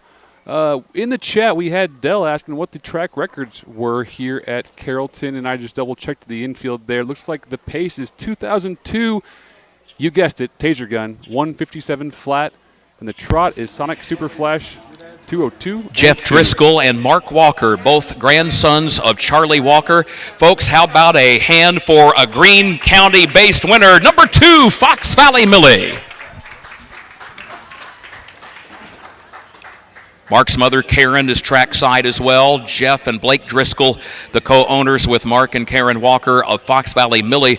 Another winner on the card for Some Star Somewhere, trained by Mark Walker and driven tonight by Michigan native Travis Seekman, who has made his living as a pari-mutuel harness driver for the last several years in Indiana and Illinois primarily. As Fox Valley Millie, she was a winner at Mount Sterling at the Brown County Fair last year. Had not raced. Did you notice, folks, she had not raced since November 10. And when your horse has been on the shelf since November and you're racing at home, get a few butterflies in the stomach, but those who know Mark Walker knew he would have this filly ready to go. And go she did to a win. 203-3, a new lifetime record for Fox Valley Millie. By the way, Sharon Gant of Carrollton has won the pick-a-winner draw. So congratulations to Sharon Gant. And this filly trains right here. This is a home field win for Fox Valley Millie, as of course Mark Walker bases his stable right here at home at the Greene County Fairgrounds. There she is, Fox Valley Millie. Talking about the fact that both Mark Walker and Jeff Driscoll, grandsons of the late Charlie Walker, and that just, in that one sentence, there's a lot of racing history there going back for generations right here in Greene County, and a lot of horses have come from those families and won races across the state of Illinois. Here is the full field official rundown for race 7. From the top, Jedette was 6, Fox Valley Millie was the winner, YF Treva finished 5, Lily Bella 3, Frontier Fantasy was the runner-up, and Arcades Mac finished 4. They got the quarter in 31 seconds. They got the first half mile in 1:02 and 4, 3/4 in 1:34 and 1, and the time for the mile 2:03 and 3/5. It reads down 6:15, 3:24. That brings us to race 8 as we move into the second half of tonight's program. 14 races total, 8th race on the way, no scratches, no driver changes in race 8. Steve, I'll bring us back up. I think Kurt's probably done for a little bit. It's good to see the Walker family out there. Cousins Jeff and trainer there, Mark. Mark's a fair board secretary here and one of the nicest guys you'll ever meet. Good to see his family out there, Larry and Karen's parents, his kids, Chloe. And there's a fine mustachioed man out there, Cody Walker, who's Mark's son, who's one heck of a drummer, I might add. He's in a metal band called Inner Outlines, and then we'll call him a rock band called James Tyler and the Usual Crowd, and I could tell you, the kid's got some chops. Oh, really? He does. He really does. I also saw a Carrollton softball player. I wasn't sure who that was, but definitely, yeah, came back right from the sectional game to the fair. I mean, it's a pretty good day. Our thanks once again to everyone in attendance here tonight, horsemen and racing fans alike, on behalf of the Greene County Fair.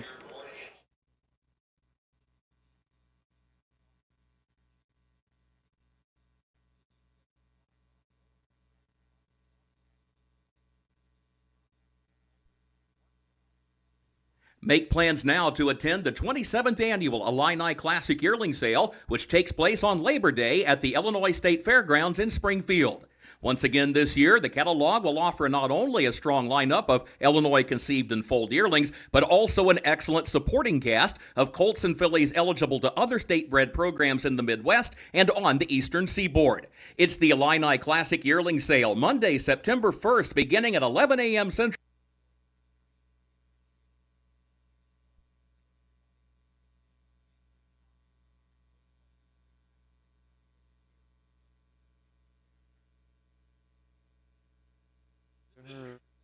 Races are being live.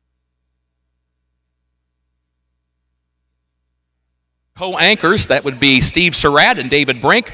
The video technician is Lisa Surratt, and you can join them online. Just go to facebook.com or youtube.com and enter Harness Tube in the search field. Let's see, we ran ads and everything. Is it time to do some handicapping? Yeah, we've actually got through a lot of ads and so forth, so it's time to do some handicapping, David. I can go first. We're looking here at the 3-year-old Colt Pace, the first division, the Graham Law and Run title sponsored trophy. I went 2-3-1. Fox Valley Boxer on top for Rob Ridoff coming down from the Chicago area for his connections. My second choice, Jimmy D. Shark out of Jamaica's Barn for Mike Cox driving. And my third choice, the one, Fox Valley Jupiter and young Demarius, 18-year-old Wakefield in the bike for Pete Liu. Do you have a connection with a Jimmy D. Shark? Nope. You've had a Shark horse, though, right? Have I had a Shark? No, in the Bowen stables. Yes, there was a Shark for a short period of time. Okay.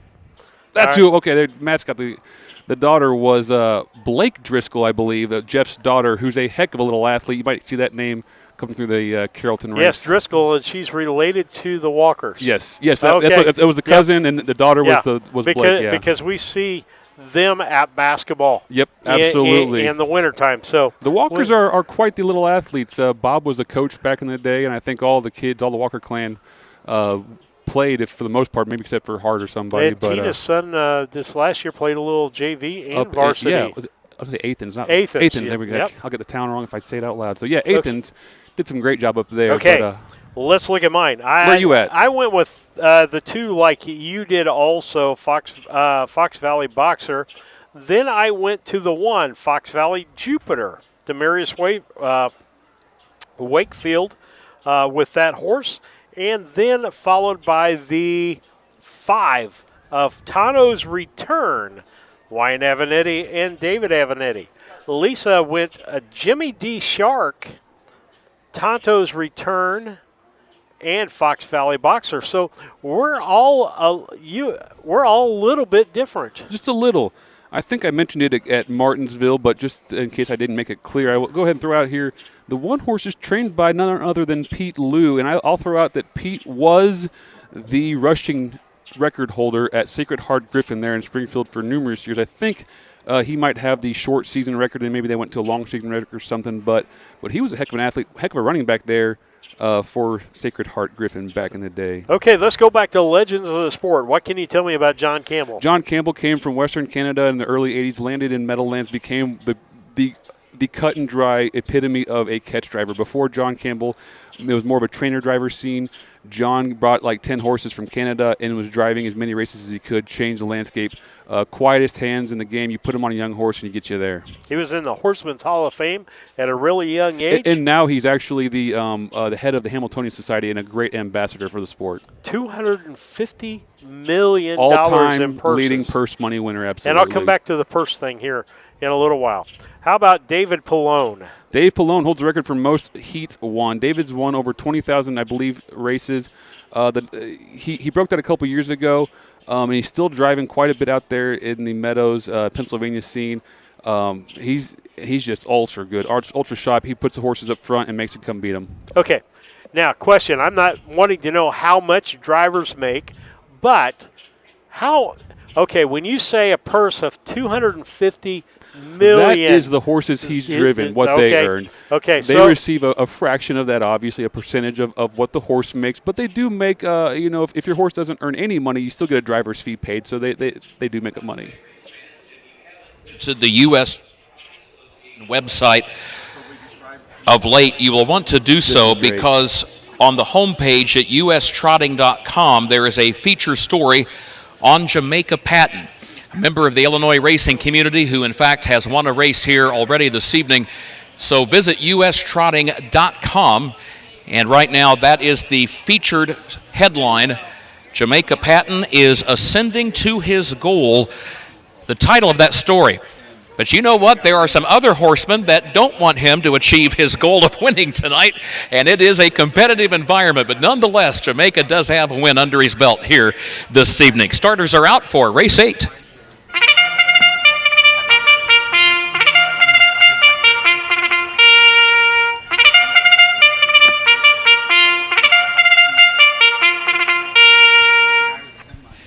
Horses are on the track for race 8, and your scorecard, a purse of $2,799. The Illinois Standardbred Association 3-year-old colt and gelding pace first division, brought to you by Graham Law and Run Title. You can visit them online, grahamlawteam.com and weruntitle.com. No scratches, no driver changes.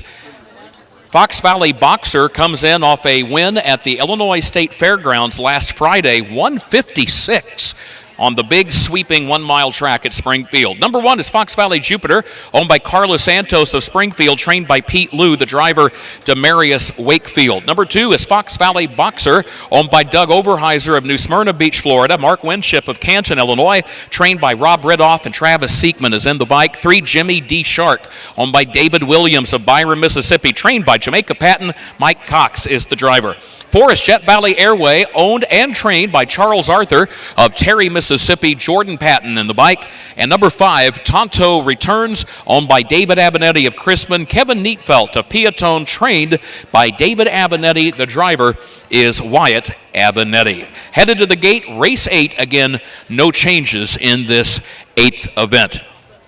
Horseman, a reminder, our trackside winner's circle photographer tonight is Sherry Fraley. Good to have her with us again this year at the Greene County Fair. Sherry has been trackside snapping pictures of our winners here tonight. Sherry, always good to see you.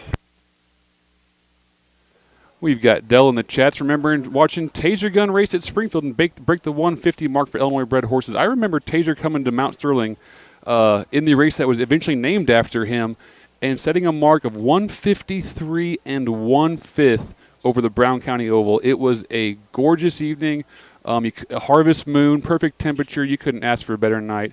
And Hart Walker over there was driving that night, and he beat his future brother-in-law, Rick Schrock, who was driving Black Cat Bone, to a head-and-nose loss. I think we had to go review the tape on that when I was sitting up by Bobette Walker at the time, and I think she might have been running the photo finish, and it was a tight one, and 53-1 at our fair. What you rarely remember the second place horse, but in that I case, try to. But that in that case, because it's a family deal, yes. and you and I have heard that story and other parts of that story. Well, I remember Bobette specifically saying, "I don't care who wins, I'm going to win circle," because it was her brother-in-law and her brother, so she was going no matter what. So she was all excited either way. So, it's good to see that friendly competition amongst brothers and family, and seeing the close-knitness of what the horsemen are. Horses are approaching the starting gate for tonight's 8th race. And I want to thank Kurt I'm Becker. curious if any of our older racing fans, our seasoned racing fans, anybody here old enough to remember a horseman from years ago by the name of Lawrence Bowman? Yeah, a number of you do. Yes, absolutely. Lawrence Bowman. Did he go by Peanuts? Was that what people? Yeah, he went by the nickname Peanuts. Was from Greenfield, as I recall. Yes, he was a very good horseman, and back in the 60s, he had the best 2-year-old trotter in the state, a horse named Joe Brook, which was the horse that he ended up selling to the late Les Redshaw from Schuyler County at Rushville, and Joe Brook went on to be an Illinois State Fair champion. But I remember as a kid in the 70s, the name Lawrence Bowman, people had a lot of respect for his ability as a horseman. Top of the stretch, here they come, race number 8, lined up and ready to go.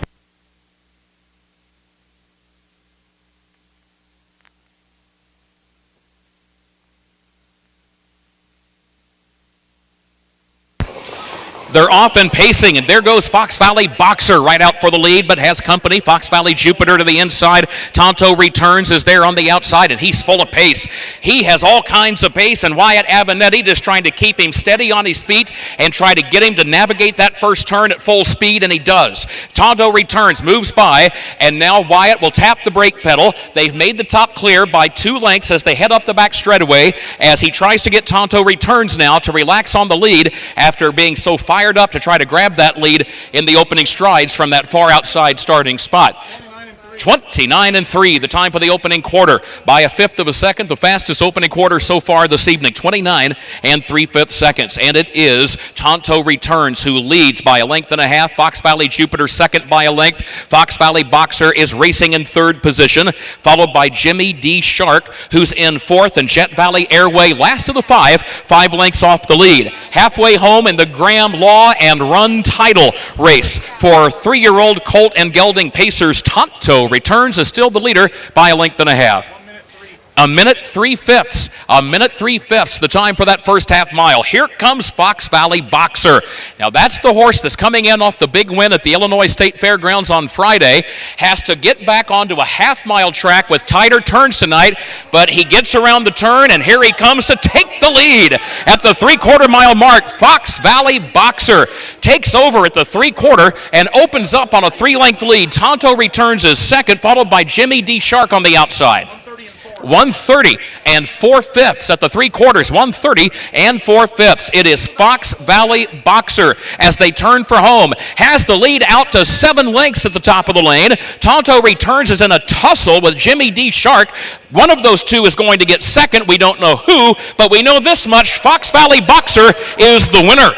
Fox Valley Boxer with a big move after the 5/8 mile mark wins it by 6 lengths. Tonto Returns look to hang on for second by a head over Jimmy D. Shark in third, and then Fox Valley Jupiter fourth, and Jet Valley Airway was fifth.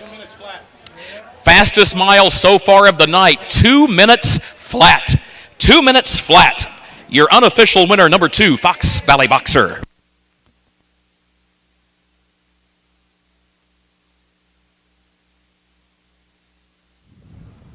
Okay, David, we can talk in between here now.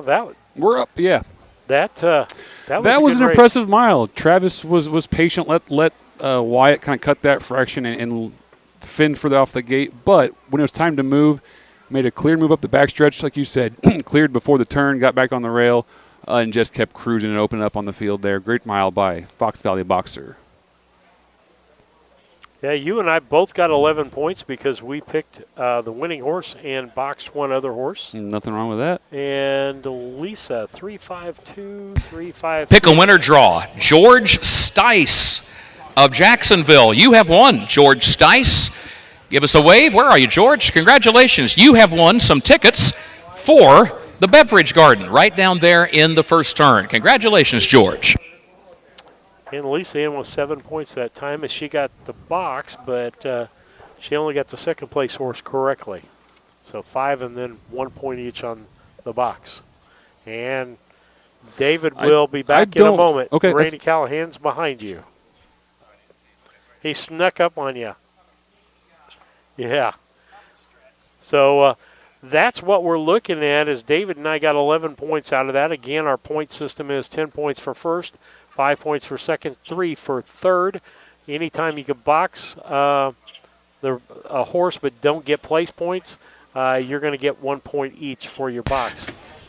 Well, this is a horse, Fox Valley Boxer, that has raced primarily on 1 mile racetracks. He hasn't done a lot of racing on a half-mile track, and obviously you have to make the transition to a half-mile track, and you've got a horse that's got a lot of speed, but where are you going to put it?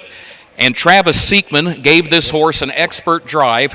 He carefully got him away from the gate, spent the first half mile, just let him settle into position and kind of get used to the turns. And then after the 5/8 mile mark, the move was to go to the top, open up, get a big enough lead. It wouldn't matter around the final turn how things went, and that's how it worked out. Big move on the back straightaway to take command of this race and come home a winner. How about a hand for number 2, Fox Valley Boxer? Fox Valley Boxer, the 4th winner on the card, sired by Some Star Somewhere. Congratulations, Doug Overheiser of New Smyrna Beach, Florida, and Mark Winship of Canton, Illinois. The breeders, Fox Valley Standardbreds of Dr. Kenneth and Patricia Walker of Sherman. Rob Ridoff is with us here tonight. He's the winning trainer. And Travis Siekman has his 2nd winning drive on the card. We'll have more in just a moment. All right, David, looking at this next race real quick on 9, I'll just ask you the question, do we have any driver changes on this next race? Yeah, I gave you these like 5. Yeah, we just went Mike back Cox and on the looked 2, online. This was actually and Demaris on the the first 4. time Just in double-checking. 18 career starts Fox Valley Boxer had raced on a half-mile track. Now, I know sometimes I think our horsemen back there kind of roll their eyes about that because it seems like most of these horses at one point or another have at least jogged or gone training miles on a half-mile track. But first time in a race situation for Fox Valley Boxer on a half-miler and comes home with a win. 2 minutes flat, the fastest mile so far of the night, moves to the top of the leaderboard for that Papa Deck Award for Pacers. Thanks again to Graham Law and Run Title, our presenting sponsors in Race 8. Here's the full field rundown. It's official. From the top, Fox Valley Jupiter finished 4th. Fox Valley Boxer, the winner. Jimmy D. Shark was 3rd. Jet Valley Airway finished 5, and Tonto Returns, the runner-up. The quarter, 29-3. The half, a minute, 3/5. 3 quarters, 1:30 and 4/5. The time for the mile, 2 minutes flat. It reads down 4:13.52. 9th race is coming up. A reminder, the driver of number 2, Western Trevor, Mike Cox. Number 2, Western Trevor, the driver, Mike Cox. And the driver of the 4, D&J's Family Guy, Demarius Wakefield. Number 4, D&J's Family Guy, the driver, Demarius Wakefield. Horsemen, come to the track, please. Race 9. David, we can talk here for a moment. Okay, sure. Top drivers by earnings. Top based drivers on the by list earnings. for 2025. The current list or all time? I think this got to be all time. All time, John Campbell, Tim Tetrick, David Miller. Top 5. I'm trying to think who else to include in there. Ron Pierce, maybe. I guess he's saying. She says top drivers by earnings current based on the USTA top current list, current drivers. I haven't been following this.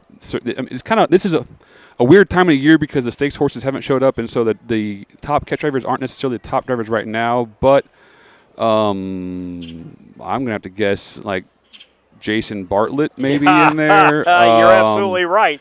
Throwing a Matt Kakaley probably. I don't think Dex is driving enough now to probably be up there. Other top earners, Daniel. There's a kid from up in Saratoga. Is it Brett Beckwith is his name maybe? I don't have him, but Bartlett leads the pack. Daniel Dan Noble from Ohio. Yannick Gingras.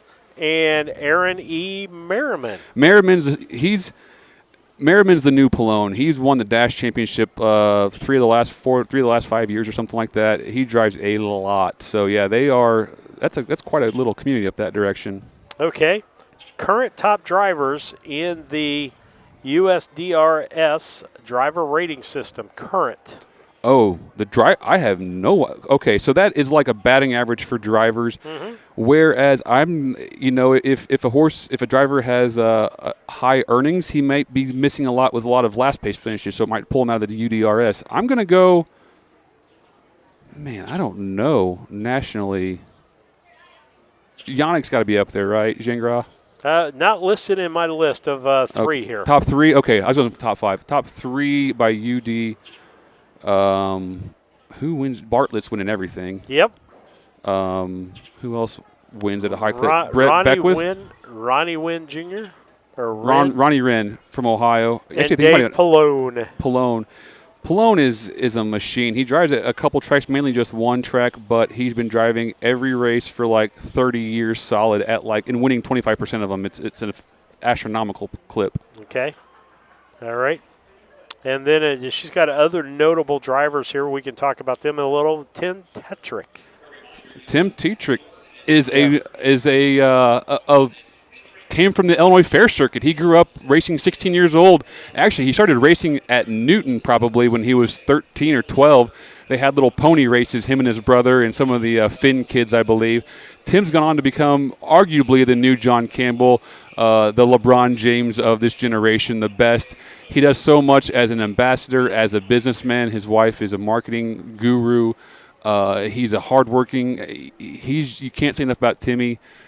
He came back for the Hall of Fame ceremony last March, I think it was, and brought the whole family. And as humble as ever, and he's the best. What can you tell me about Ron Pierce? Ron Pierce quit driving about 5 years ago, kind of went out on top type of thing. He was a guy that just kind of had a knack for really lifting up a horse just a lot. It seemed like he could get a horse to go fast. He drove some great horses like Artificial, I believe. I'm going to miss a lot of here, but I mean. Well, you got more than I would ever remember. I mean, between basketball stuff and football stuff and whatever, I can't retain. I think Ron Pierce retired and he's like living in Alaska fishing from a tent. Hall of Famer, known for his skill and success. And then the last driver she's got here is Brian Sears. Brian Sears, the White Knight. Again, I don't know if he's retired. He kind of took a little hiatus a year or so ago, but I think he's won more Hamiltonian and Hamiltonian Oaks in the same year. I mean, he's hit more hat tricks or hit in the same race, Filly and Colt divisions in a year.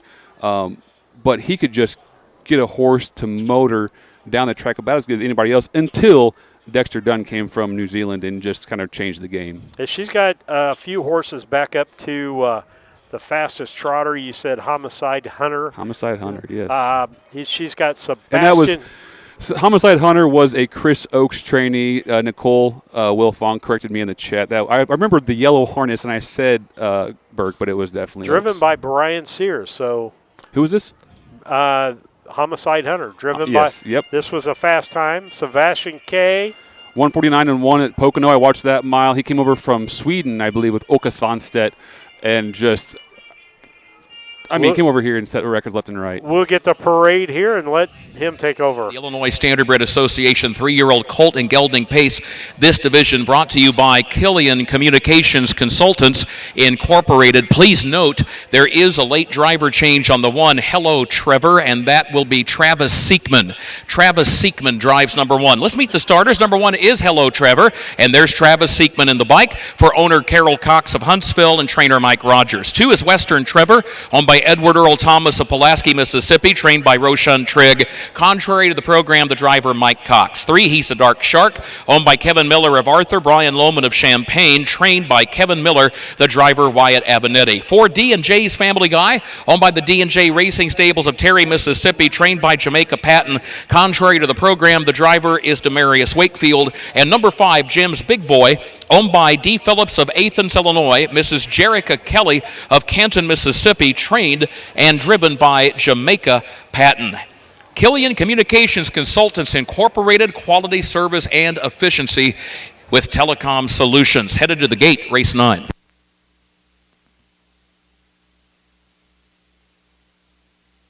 Martinsville, we see the big mile there. 2, Western Trevor for Mike Cox and Roshan Trigg. 3, He's a Dark Shark for Wyatt and Kev Miller. Hey, and we all pretty much have the same just horses in that around. top 3. And really, in my opinion, you could go several different ways on this and not be wrong. A box pick in this race, in my opinion, would be the way to go. Absolutely. And I'm going to always also cheer for the one a little bit. That's Hello Trevor, bred by Ed Tifia back home. I remember that dad race that mare, Hello My Dream. Ed bought her at Lexington. We broke her. Owned by Carol Cox, Ron and Carol Huntsville, friends of the family. So I'll kind of be watching all these horses at today's 9th race. Guy, the one exception, has been runner-up and has won a non-purse qualifying race last year at 2 in a pretty good time of 1:58.3. At the Martinsville Agricultural Fair on Sunday afternoon, number 3, He's a Dark Shark, recovered from an interference break to win by 3 lengths in a time of 2:04. It was an impressive performance, but in the very next race, Jim's Big Boy busted off a mile after breaking stride. Jim's Big Boy recovered from that break to win in 1:59.4. Now, Jim's Big Boy is a horse that only made 2 starts last year. Jamaica Patton, his trainer driver, told us that after he made those 2 starts, he had a minor incident in his stall where he got hung up in the stall gate, and Jamaica said, we decided just to err on the side of caution, have the rest of the year off, bring him back safe and sound at age 3, and Jim's Big Boy has responded very well to that game plan. They are at the post, the gates rolling, the Killian Communications Consultants division of the 3-year-old Colton Gelding Pace at the Greene County Fair. Any final thoughts, David, on this race as we get ready? it's the glamour division. The 3-year-old colt pace. We should see some fast miles. I hope we see a nice new fastest mile of the day. That'd be great. I mean, and we could. Someone getting the Papa Deck money, right? Love to hear that. Again, thank you to Lisa. Kurt Becker. Top of the stretch. Just the best. Here they come, race 9.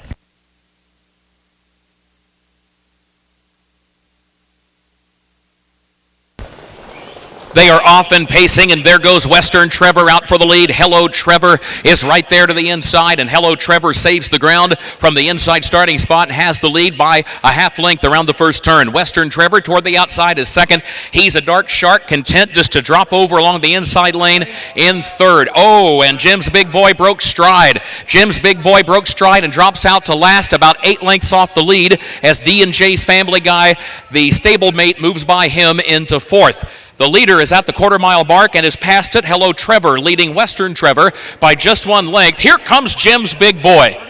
30 and 3/5 seconds for the opening quarter. 30 and 3. Jim's Big Boy. We talked about the fact this horse has a high gear, and he has gone from last up into second after that early break, and he's now trying to draw alongside of leader Hello Trevor. Hello Trevor to the inside has a narrow lead. Here comes Jim's Big Boy on the outside to try to poke ahead in front, and will do so right at the half-mile mark. Jim's Big Boy leads it ahead now by a neck. Hello Trevor second by 2.5 lengths. Western Trevor third a length, followed by He's a Dark Shark and D&J's Family Guy, who broke stride. 101 and 2 for the first half mile. 101 and 2. Now the battle shaping up. It's already side by side for the lead. Hello Trevor to the inside and Jim's Big Boy to the outside. You've got Western Trevor right behind them, and to his outside, He's a Dark Shark. So the top 4 are separated by 2 lengths as they go by the 3/4, and Jim's Big Boy on the outside has a narrow lead, but he's got plenty of company. He's a Dark Shark is right behind him on the outside. 1:31 and 1 the time, but the 3/4, 1:31 and 1. Jim's Big Boy, 1/8 of a mile to go. He leads it by 2 lengths. He's a Dark Shark is second on the outside. Hello Trevor is now third toward the inside. Western Trevor is fourth. Jim's Big Boy, he's going to win this race. After that early break, Jim's Big Boy comes back and wins it. What a performance by Jim's Big Boy, and wins for Jamaica Patton by 2 lengths on the line. He's a Dark Shark was second a length, followed by Western Trevor in third. Hello Trevor was fourth, and then D&J's Family Guy, just a heads up, D&J's Family Guy still navigating his way around the upper turn. So folks, as you get ready to go trackside, please be aware there is still one horse in the upper turn who is still working his way toward the top of the stretch. Be alert.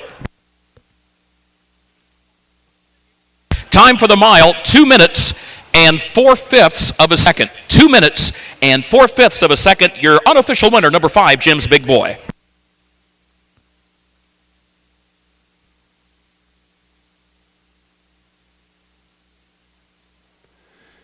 You know, Steve, that mile kind of reminded me of a race of a horse that I owned here at Carrollton, a horse I owned named Big and Rich.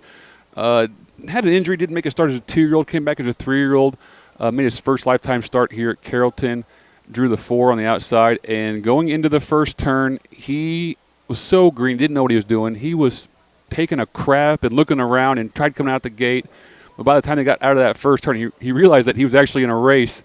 And race 9 goes into the record books this evening with a win for number 5, Jim's Big Boy, with a time of 2 minutes and 4/5 of a second. You might have noticed in your track program that Jim's Big Boy, a winner a couple of weeks ago on the 1-mile track at the Illinois State Fairgrounds in Springfield in 1:55 and 3. Yep, he has a lot of speed, that horse does. Very fast racehorse, and he showed that again here this evening. Our thanks once again to Miss Greene County Fair 2025, Naomi Lansaw, as she is trackside getting ready to congratulate our winning connections here in race 9. And again, we've been pleased this evening to be joined also by Jade Range, our junior Miss Greene County Fair, and our little Miss Hemi Swaringen. So let's meet the winner of this 9th race. Folks, what else can you say other than he's fast? How about a hand for number 5, Jim's Big Boy? Dee Phillips of Athens, Illinois, Jerica Kelly of Canton, Mississippi, the co-owners, Ron Phillips, the breeder of this 3-year-old gelded son of Time to Roll, Congratulations, Linda Allhands. You have won in the Pick a Winner drawing. There's Linda down toward the front in the box seats giving us a big wave. Congratulations, Linda. Jamaica Patton, we talked about the fact that this horse, he had a minor incident in his stall as a 2-year-old. Jamaica said we wanted to err on the side of caution. We wanted him to be safe and sound. That's why we waited to bring him back this year at 3. Jamaica, good strategy. Well done. Congratulations. That's the thing that always is impressive, to go back through that barn area and talk to the horsemen, is the fact that they do make their living racing horses. So it is always in their best interest to do what is best by the horse. And we saw that situation here with Jim's Big Boy. 2 minutes and 4/5 of a second. Here's the full field rundown. It's official for race 9. Hello Trevor finished 4th. Western Trevor 3rd. He's a Dark Shark was the runner-up. D&J's Family Guy finished 5. And Jim's Big Boy, the winner. 30 3/5 of a second at the quarter. 101 2 at the half. 3/4, 131 1. And the time for the mile, 2 minutes and 4/5 of a second. Reads down 4:32.51. Race 10 is on the way. Scratch the 1, Goldie's Louise. Number 1, Goldie's Louise was scratched by the trainer. Reason was personal. Also, this reminder, folks, coming up after race 12, the special door prize drawing, $50, courtesy of Greene County State's Attorney Craig Grummel. Don't forget, fill out your door. David, a nice race there. Great race. And, boy, you have 11, 11, and 12 in the last 3 races and kind of pulling away. 231 points overall, so there is a 26-point difference between first and third now. You know what's helping me out a lot? What? We're racing horses that have lines now. I can see how they're doing. Before it was 2-year-olds, you're just kind of going with your gut. But, yeah, a little more educated guess this time, but it's all luck at the end of the day. It is.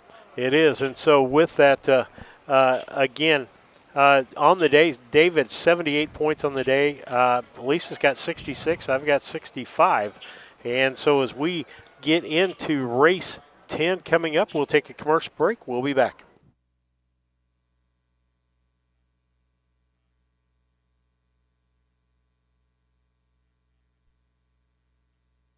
Yoder Custom Woodworking was started in 1995 by the Yoder family as a retail Amish furniture store in Sullivan, Illinois. They offer custom kitchen cabinets, granite and quartz countertops, built-in office and bathroom cabinetry, and offer a wide range of Amish furniture. Their store is located at 1117 West Jackson Street in Sullivan, Illinois, with store hours Tuesday through Friday 9 to 4:30 and Saturday 9 to 3. For more information, contact Yoder Custom Woodworking at 217-728-2166.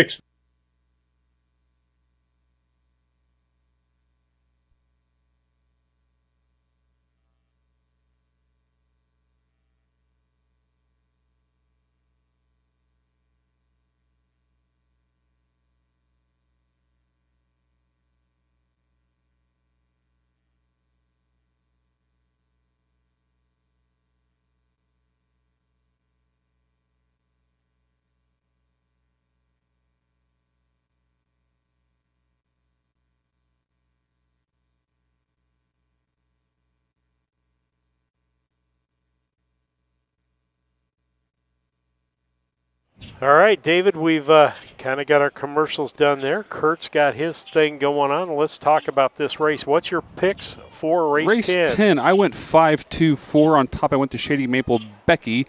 This is the one that Marcus Detweiler bought off the Avenatti group. Marcus himself is owner, trainer, and driver of this one. Got a nice second down in Martinsville, looking to make the win here at Carrollton in my book. My second choice went to the 2, So Darn Lucky for Kurt Grummel. For Angelo Alessi out of Oswego. He's down there sitting in the front row. Angelo, good to see him down in Carrollton. And owners Kurt and Leo Grummel. My third choice went to the 4, Tuss Tieton for Jerome Daniels. I was going to say, Lisa and I are going to have to make another pick for this because we picked 5-4-1, and the 1 is a scratch. I think Kurt's coming back on anyway. Conceived and foaled harness horses for a purse of just over $5,000. Our presenting sponsor, Pointer Electric of Jerseyville. You can visit them online at www.pointerelectric.com. Scratch the one Goldie's Louise, scratched by the trainer. Reason given was personal. 10th race this evening, you've got a horse that has won twice, Shady Maple Becky, number 5. That was last season. Everyone else looking for a first career victory. Saw some folks, I've seen more than one owner tonight wearing T-shirts with either the name of their horse or the name of their stable. And I mention that because Angelo Alicia is the co-owner of number 2, So Darn Lucky. And I saw a T-shirt for that stable tonight, and it's fantastic. Love to see owners who take pride in their stable and in their horses. It brings back, isn't that great? Yeah, that's a neat thing to see. And it brings back memories many, many years ago. You all might remember a trainer by the name of John Brown, who hailed from Macomb. And he had a trotter that was Illinois Horse of the Year, Iggy Magoo. And everywhere that horse went, he would have about a 40 or 50 member fan club. And I can remember his fans standing on the walkway, the concourse at the Illinois State Fair, when Iggy Magoo raced there as a 3-year-old, wearing their shirts. You remember what the shirt said? The shirt said Magoo Crew. And it was just awesome to see the support that horse got. So a tip of the hat to all of you owners who take the time to have those shirts made and promote the stable or to recognize your horse. Let's meet the starters for race 10, again brought to you by Pointer Electric. Number 1 is Scratch. Number 2 is So Darn Lucky, owned by Angelo Alicia of Oswego, owned by Kurt and Leo Grummel. They're from right here in Carrollton, trained and driven by Kurt Grummel. Number 3, Durango's Jezebel, owned, trained, and driven by Dr. Stephen Renard of Hamilton. 4 is Two's Teaton, owned, trained, and driven by Jerome Daniels of Springfield. And 5 is Shady Maple Becky, owned, trained, and driven by Marcus Detweiler of Sullivan. Ready to go, race 10.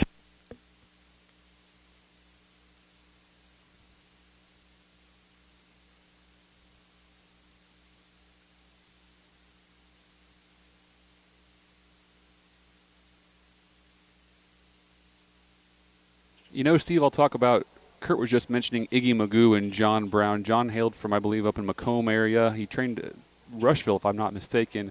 I think he recently passed away. I remember seeing his obituary and talking about how much that horse meant to the town and how much pride they had in their local Illinois Horse of the Year, Iggy Magoo. I remember watching John drive when he was a little bit older gentleman, and one of the nicest guys, big smile on his face.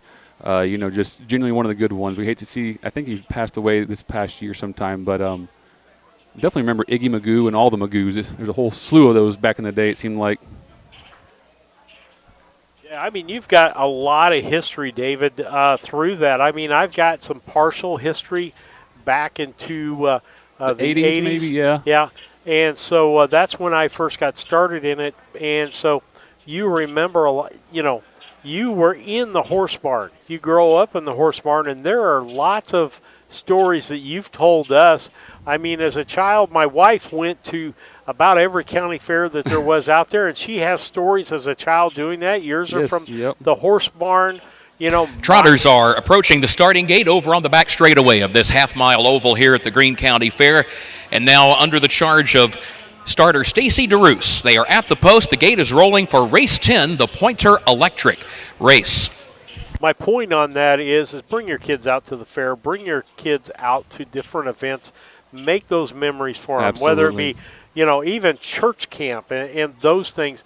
But the simple things in life family friendly is what your kids are going to remember. It's not how much you spend on them. Absolutely. You know, I'm glad you brought that up, and good to see Angelo Alessio was down there just waving at me. Eighth of a mile from the start. Coming down from Chicago to watch their horses race all the way in Carrollton. All right, here they come. Sun begins to dip a little lower over the horizon. The lights turned on around this half-mile track. Here they come.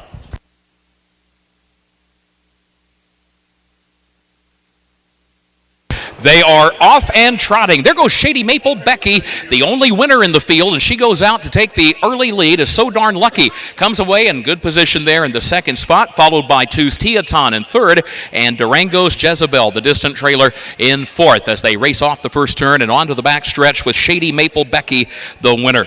Shady Maple Becky, a winner at the DuQuoin State Fairgrounds last season as a 2-year-old, early leader here, but only by a length and a half or so, as So Darn Lucky travels along in good position. Second, Two's Teaton third, and better than 25 lengths more back to Durango's Jezebel fourth. 31-1 for the opening quarter, 31 1/5 seconds. They move around the upper turn, and the leader is Shady Maple Becky. Shady Maple Becky is on top, leads it by just 1 length for Marcus Detweiler as they work their way toward the half-mile mark. So Darn Lucky getting a good journey in the second position by a length and a half. Two's Teaton a close third, and then that gap of better than 20 more lengths back finds Durango's Jezebel fourth. Halfway home in the Pointer Electric race for 3-year-old trotting fillies, Shady Maple Becky is on top. Shady Maple Becky continues to show the way. 104-1 for the first half mile. 104-1. Shady Maple Becky, after 5/8 of a mile, still your leader. And So Darn Lucky is right there in second behind her. And Two's Teaton is right behind her in third. And then a big gap still back to Durango's Jezebel in fourth. Midpoint of the backstretch for our leader, Shady Maple Becky. She leads it by 2 lengths. So Darn Lucky still there and still trotting along in the second position. Here comes Two's Teaton to the outside from third, now challenging for second. 1:35-2, the time at the 3/4. 1:35-2. Shady Maple Becky, 19-year-old Marcus Detweiler in the race bike out of Sullivan, Illinois, leading them off the final turn with a 5-length lead to So Darn Lucky, who's in a battle for second with Two's Teaton, but well behind Shady Maple Becky, who's going to score her first win of 2025. Shady Maple Becky is much the best here. A good battle for second. It was Two's Teaton up for second by a neck over So Darn Lucky across the wire in third. A good effort for her season's debut, and Durango's Jezebel will be fourth. Time for the mile, the fastest trotting mile so far this evening, 2:07-1. 2:07 1/5 of a second. Shady Maple Becky, she goes to the top of the leaderboard on the trotting side of the ledger for that Papa Deck Award.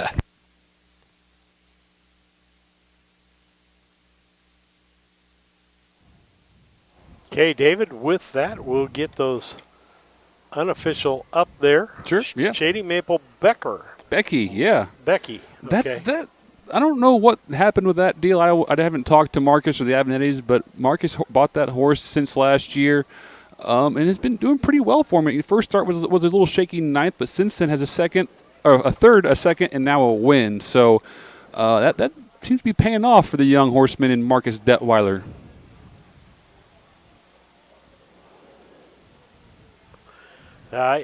Definitely paying off. And David, even with that bad thing on that, Lisa and I got the first 2 right. You got the first one right. So 12 points for you as you boxed it correctly.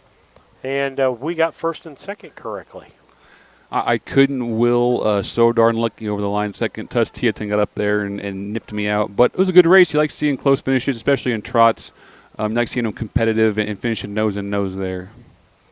Absolutely. And the racing has been good tonight. Folks, you're missing a great time. If you're watching online and you could pick a winner draw, congratulations, Mitch Zipprich. If you're within driving distance and you didn't get out tonight to the Greene County Fair to watch harness racing and you're watching at home, you're missing the fish sandwich. Absolutely. You're missing the fish sandwiches. But a gorgeous night. Beautiful night. Great packed races. Beer tent. Yes. Not sure if you can see the beer tent over there, but I walked by and they're bumper to bumper, back 3 or 4 deep. Back to Kurt. He is 19 years of age, and he would love to have a future to keep racing in Illinois. He comes to us out of Sullivan, Illinois. How about a hand for young Marcus Detweiler with Shady Maple Becky? Miss Greene County Fair, Naomi Landsaw, Junior Miss Greene County Fair, Jade Range, and Little Miss Greene County Fair, Hemi Swearingen, have offered their congratulations down trackside. Marcus is the owner, the trainer, and the driver. 2 winners tonight, bred by Freeman Mast. And this winning filly, a 3-year-old daughter of Can't Afford It out of AA Soprano by Dover Dan, 2:07-1, the fastest trotting mile so far this evening. Here's the full field rundown. Thanks again to our friends at Pointer Electric, reliable, trustworthy, and efficient. Goldie's Louise was scratched. So Darn Lucky was third. Durango's Jezebel finished fourth. Two's Teaton, the runner-up, and Shady Maple Becky, the winner. The quarter, 31-1. The half was 104 and a fifth. 3 quarters, 135-2. And the time for the mile, 207-1. Reach down, scratch 3-4, 2-1. 11th race coming up. A reminder, number 6 will start from the second tier. Let's review the changes in race 11. A reminder, the driver of the 4 winning T-Bone, Jamaica Patton. Number 4, winning T-Bone, Jamaica Patton will drive. And please note, the driver of the 6, Hopes DeVee, will now be Wyatt Avenetti. Number 6, Hopes DeVee, please note, the driver will be Wyatt Avenetti.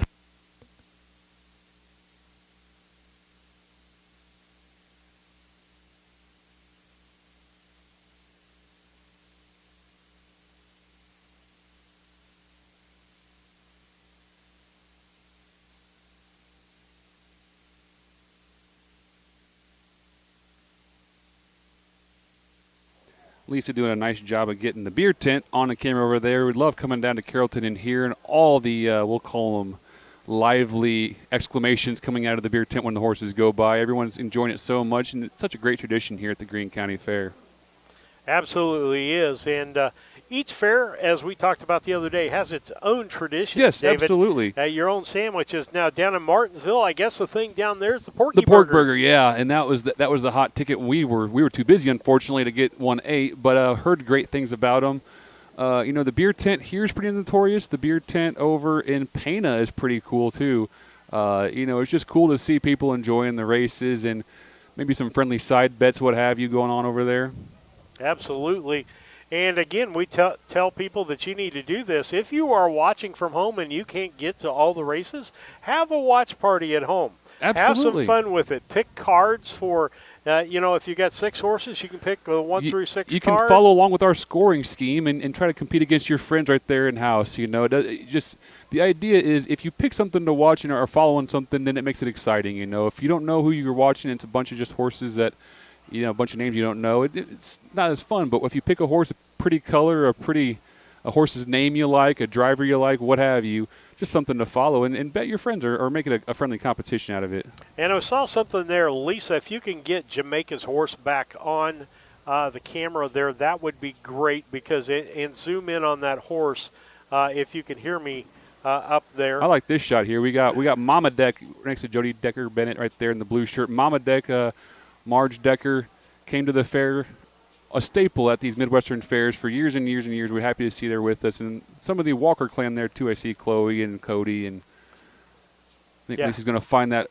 Find that Jamaica Patton there horse. He is, the 4-horse. Yeah, take a Winning close T-Bone. shot of that. I want you to look. I think this was a horse. One of the horses I noticed the other day. Look at all the extra training things that are on this horse. And those are the things that intrigue me, David, as we look at this. I'd have to see what he's wearing to give you a rundown. But, yeah, it's all coming down to the horse wants to go. It's getting excited, and we want them to be as calm as possible, conserve their energy, and makes them a little more easier to drive when they listen to us and aren't so hot-headed. So a lot of times you're doing stuff to try to maybe quiet them down, make them a little more docile, if you will. Sometimes you're trying to liven them up. If they maybe are a little bit lazy, you want to let them see more so they can see the horses coming at them, or I'm not sure what Jamaica's horse is actually wearing, but he's got the ear cones on for number 1. Is it ear cones or is it a blinker hoodie for the eyes? Well, I don't know. Your attention, please. We have a vehicle that needs to be moved. It is a maroon Nissan Kicks. A maroon Nissan Kicks. The license. What we were just talking about here in the experience of going to the fairs. Carmen chimed in here and said the best part of her childhood was going to the races at the fairs, and that was the summer vacation, and it really was for a lot of us all back in that day to follow the fairs around. You'd sleep in the camper, you sleep in the trailer, you sleep in a stall or something like that. Yeah, Jamaica's winning T-Bone just went by. It looked like he had a ear hood on. Ear hood and eyes. Got just blinkers though, right? Normal just blinkers. The blinkers. Yeah. Just green harness is what you're seeing. Most of the time the harness is black and you don't notice all the straps and buckles and whatnot. But when you get some pretty fancy colored harness, it really pops. And that Jimmy Austin Jimmy Austin making a good point. We had 125 watching concurrently right now. I think our peak of a few races ago was 150, so that's an absolute fantastic number. Those are all live eyeballs watching harness racing. That's more probably than more than that. Yes. Yeah. So we're lucky to have our fans following along. We're lucky to have so many good, steady followers. We appreciate each and every one of you. Absolutely. And back to the apparatus. One thing I saw down at Martinsville that I hadn't seen, you talked about the one from the strap keeping the horse from raising its head up. Tie down. Yeah, the tie down. Mm-hmm. And this horse is given some little fits, wanting to rear its head.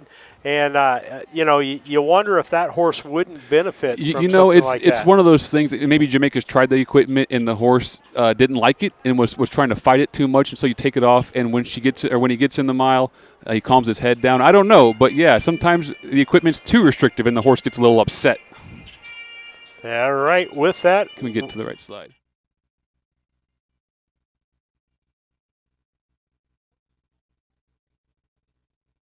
Standardbred Association 3-year-old colt and gelding trot, first division, a purse of $2,678. This race brought to you by Leo and Kurt Grummel through their Grummel Spreading and Spraying Service. Number 1 is Call Me Mavy, owned and trained by Dennis Gardner of West Salem. Travis Seekman is up. Number 2, Lou Beduino, owned by the Flacco family farms of Alexis, of Dr. Richard and Arlene Flacco and Rick and Tabby Flacco, trained by Jill Brown, Chris Brown in the bike.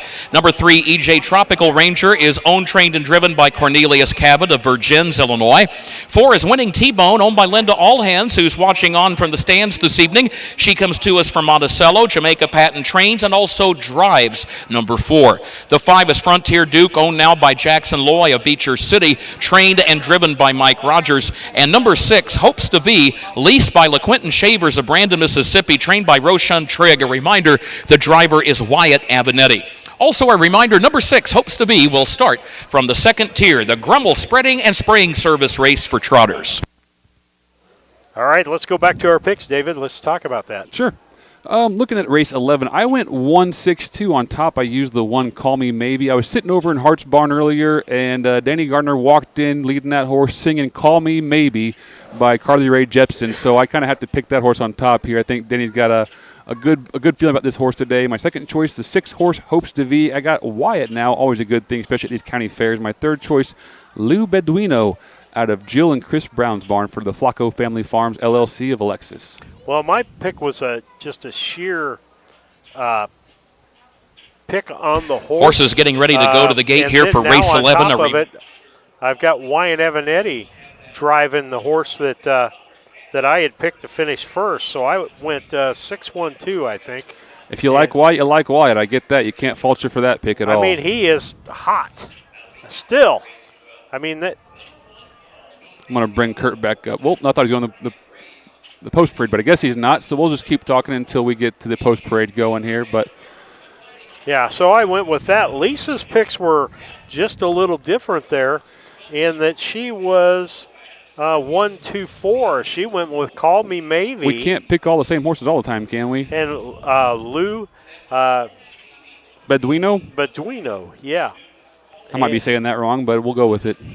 And so, she picked some different horses, and this one could be interesting as far as that's concerned, and then went with the 4-horse with Winning T-Bone with JP, and she didn't know JP was going to be driving that horse. Sometimes life gives you a good deal in hand, right? Good. Well, and from what I saw, that horse out there warming up, I think the trainer said I need to be on that horse and finding out what's going on. We'll throw it to Kurt. Horses are at the gate.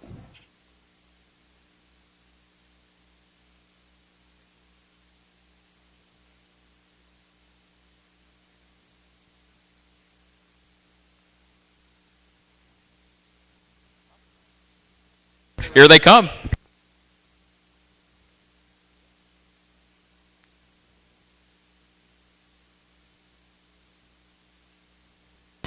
They are off and trotting. There goes Winning T-Bone. Lou Beduino, Call Me Maybe, right there to the inside as this field thunders into the first turn. Lou Beduino moves up and takes the lead.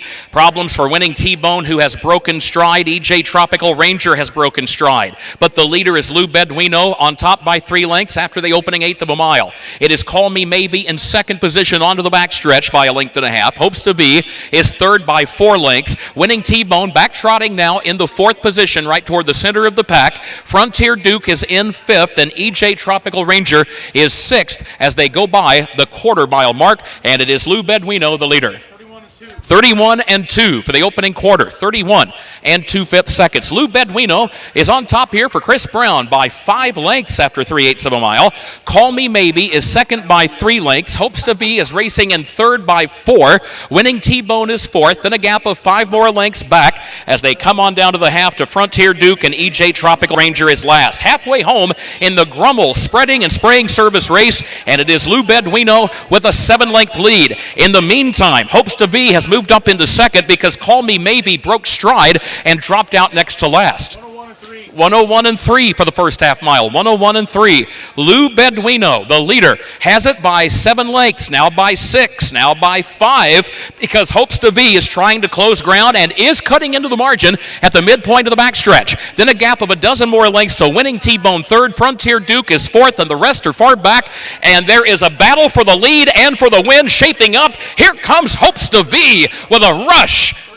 1:33 flat, the time at the 3/4, and Hopes to Be has taken the lead. Hopes to Be is on top now and opens up by 3 lengths with an eighth of a mile to go. Lou Beduino is second, and the rest are still far back, better than 15 lengths or more as they turn for home. And it is Hopes to Be about to give Wyatt Avenatti win number 4 on the night. Hopes to Be, the winner of the Grummel Spreading and Spraying Race 11.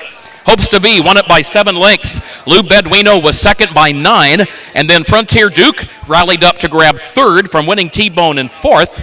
EJ Tropical Ranger fifth, and Call Me Maybe was sixth. That time, the fastest trotting mile so far on the night, 2:04 and 4. 2:04 and 4/5 of a second goes to the top of the leaderboard for the Papa Deck Award for Trotters. Fastest trotting mile on the evening so far, Hopes to Be. I'll bring us back up. We had a heck of a hot trotting mile there. 2:04 and 4 for Hopes to Be. I was looking at you, Steve, at the half. I said, we are in territory of touching on that track record over there, 2-2 and 2. But we didn't quite get there today, but still a nice mile for the Roshan Trigg trainee and Wyatt Avenatti. Absolutely. Again, how it started is not how it finished. Sometimes they can't stop the horse from getting out there in front and wanting to run its race. You know, I glanced up going to the half, and I saw Travis was starting to bear out with Call Me Maybe. I didn't know if he was just trying to get better footing or not, but next thing you know, he ran. So that kind of took him out of contention there. But, yeah, Wyatt just motored that thing past Chris up the backstretch and opened up by tons to win this thing. That is win number 4 on tonight's card for driver Wyatt Avenatti. How about a hand for Wyatt with Hopes to Be? Wyatt's winning over 33%. I know last summer Wyatt had a big night at the clip. Champaign County Fair in Urbana and won 9 races that night. And we talked to him afterwards, and he said, look, I'm very fortunate, and he is always quick to give credit to the trainers. He said, trainers have these horses ready to go, and that helps. And Roshan Trigg is the winning trainer here of Hopes to Be, leased by LaQuinton Shavers of Brandon, Mississippi. Win number 8 lifetime for Hopes to Be, a winner just a couple of weeks ago at the Illinois State Fairgrounds at Springfield. 2:04 and 4/5, the time for the mile here tonight.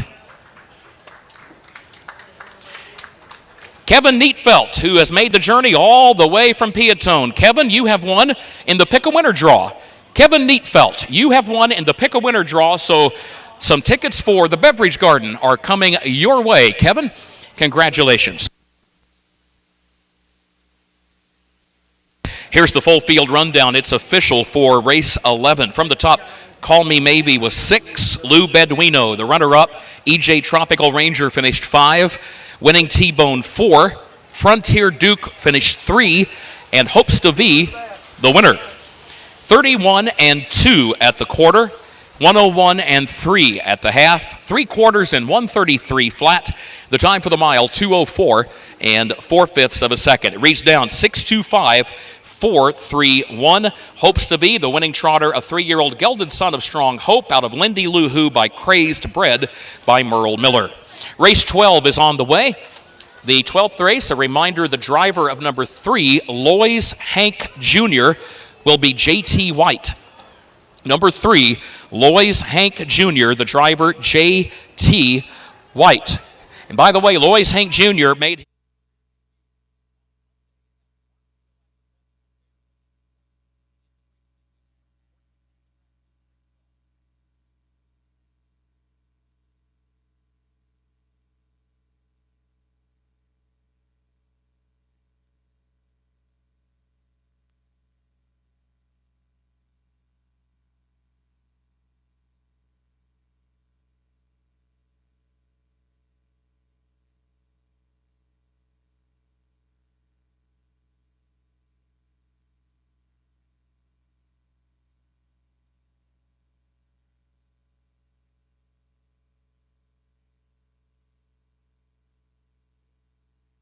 All right. Well, and I didn't have the commercial up.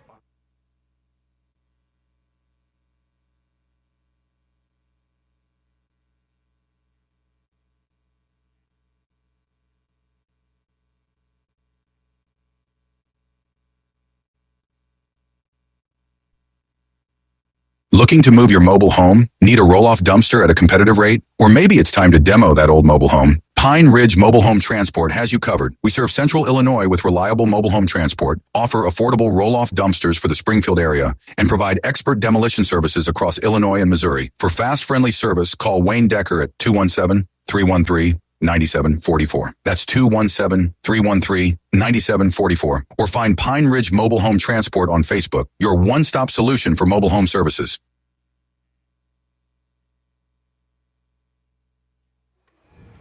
All right, David went back and ran that because I forgot the audio. We appreciate our advertising customers out there, and we want to make sure that they're getting what they're supposed to get out there. Absolutely. And let's take a second and talk about some of our slides here for a minute. Let's talk about what we talked about. Don't forget to like and subscribe. And it's not liking me, David. The arrow drives me nuts. But let's talk about our schedule. Yeah. We're in Carlinville next Tuesday, and then Wednesday in Decatur, and then unfortunately Lisa and I are not going to be there Saturday. You and your mom and I need to talk to Scott and see if he wants to be on commentary with me. But yeah, Scott Beal's up there. I'll ask him sometime tonight. But if not, it'll just be a short crew of Mom and I getting out the broadcast on Saturday. Yep, or the player to be named later. We'll figure it out. Yeah, it'll happen. Cambridge on the 22nd, followed by Newton. And Cambridge and was moved up. Just a reminder to all the horsemen out there, Cambridge was scheduled later, and they moved it up to the 22nd to the night races. Yeah. And then Newton. So we'll be on the road for 3 days there. Rushville, which my uncle's looking forward to Rushville. That's close to home. 2 days at Rushville. That's good to see, you know. Yeah. Didn't we start out the first year with 2 days, or did we just have one? Our first year, I don't think we had 2, but Rushville used to have 2 days for sure. I think they quit that before we started broadcasting, but I could be wrong. I don't know. All right.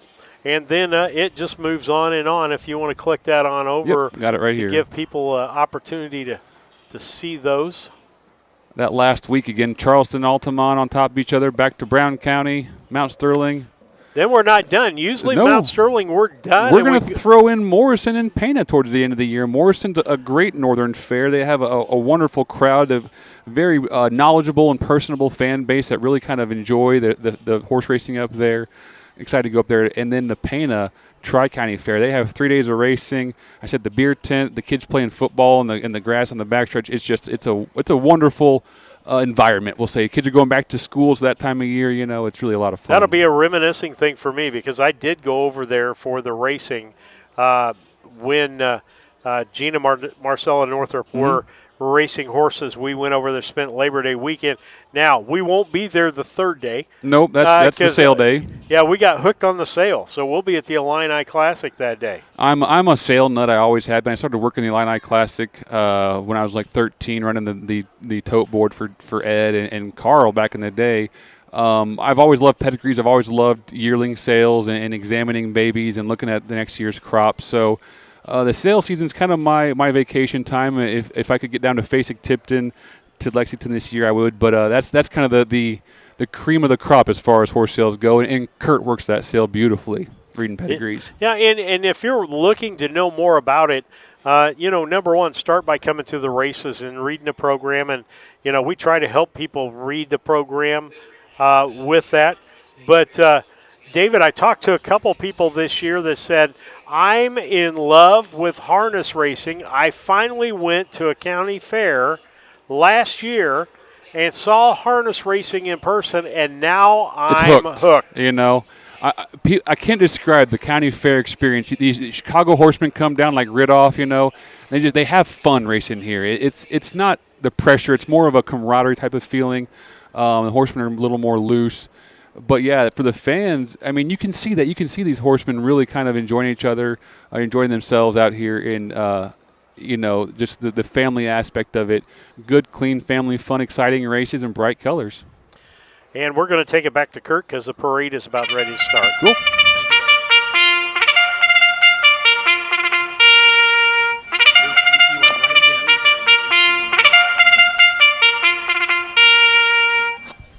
Horses are on the track for race 12, the Illinois Standardbred Association 3-year-old Colton Gelding Trot, second division.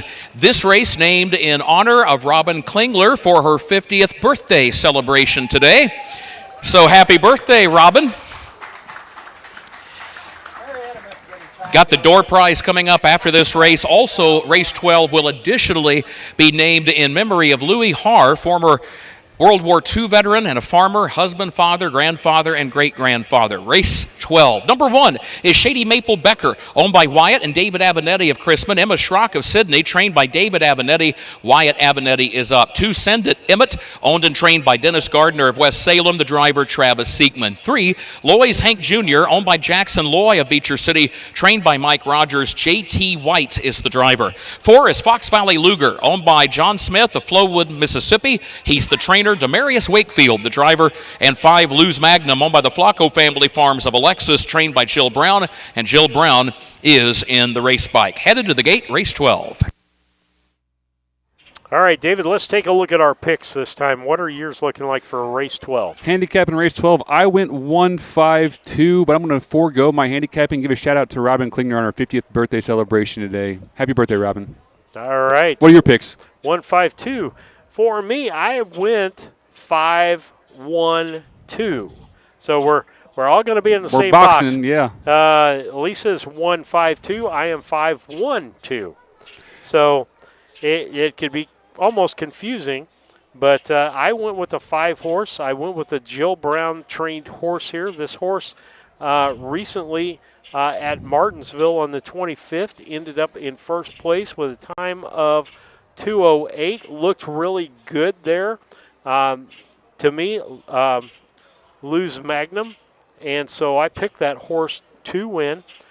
Shady Maple Becker, Wyatt Avenatti, Dave Avenatti. You look back at the past record on this horse. This horse does really well.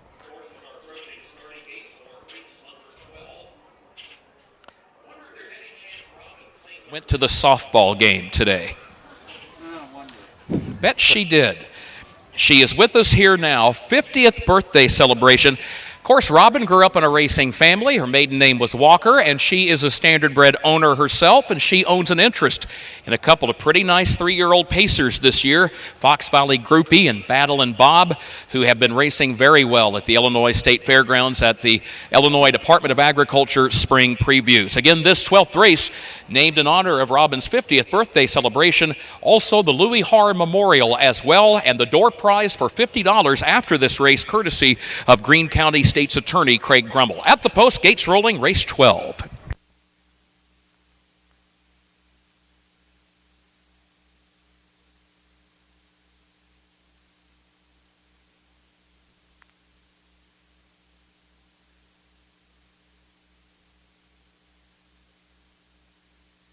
Here they come.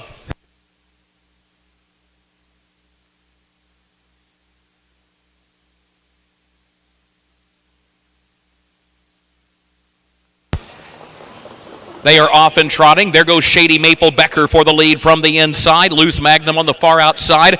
Moves up to challenge for second. Tries to clear some of that inside traffic and starts driving toward the top as they move midway on the first turn. Shady Maple Becker along the inside lane, saving the ground here around the turn. Leads it by 3/4 of a length. Loose Magnum had to start from that far outside starting spot, but has cleared most of the inside traffic and travels in second just off the leader's flank up the back stretch. Send It Emmett racing in third. Lois Hank Jr. is fourth, and Fox Valley Luger last of the five as they go on by the quarter-mile mark with Shady Maple Becker on top.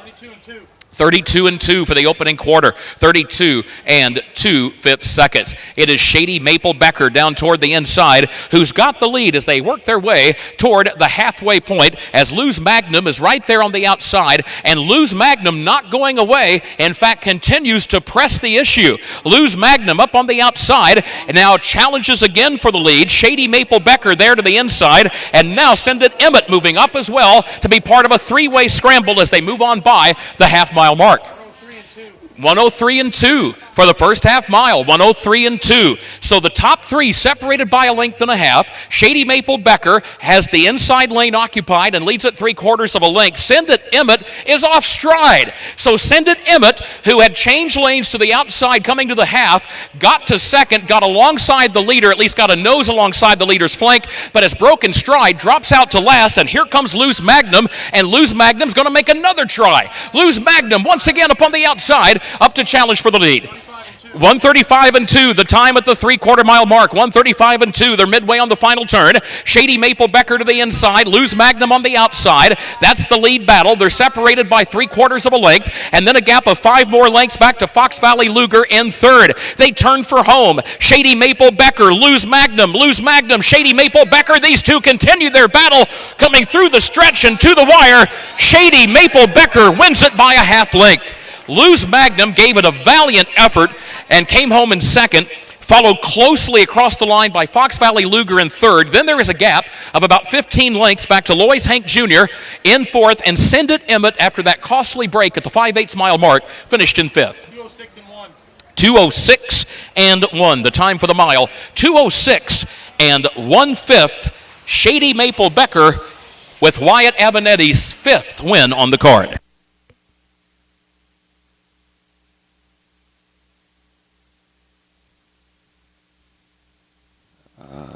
Interesting race, David, as we'll wait for Kurt to get back in here. Yeah, Send It Emmett on the outside there coming into the half. Travis trying to find some better footing.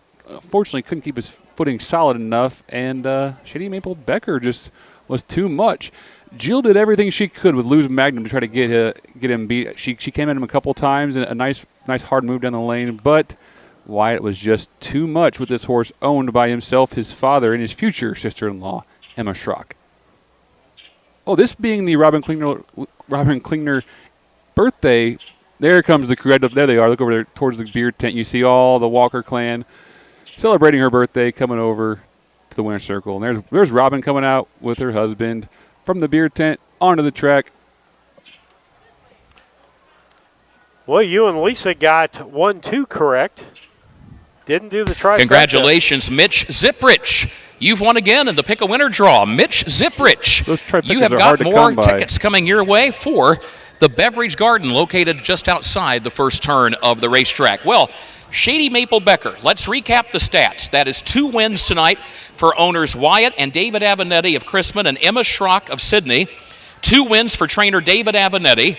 That is 5 wins for Wyatt. 5 victories tonight for driver Wyatt Avenetti, 3 wins for breeder Freeman Mast, and 2 for breeder Chester Mast. And this mile in a time of 2:06 and 1/5 of a second.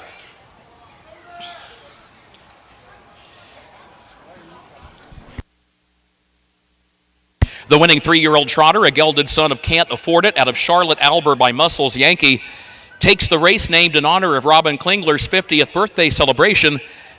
Happy birthday, Robin. Great to have Robin and the gang with us tonight. A happy group of folks down trackside helping Robin to celebrate. And still more coming trackside as well. This will be probably the biggest gathering we've had in our makeshift winter circle here on the home stretch all night long. Great to see. Again, Miss Greene County Fair, Naomi Landsaw is trackside, getting ready to offer her congratulations to our winning connections. Shady Maple Becker was a good 2-year-old last year, won the Jeffers Memorial, won the Downstate Classic, and won the Governor's Cup at the DuQuoin State Fair. This is career win number 8 for this trotter. And a red-hot night for Wyatt Avenatti with 5 wins on the card. How about a hand for the winner, Shady Maple Becker?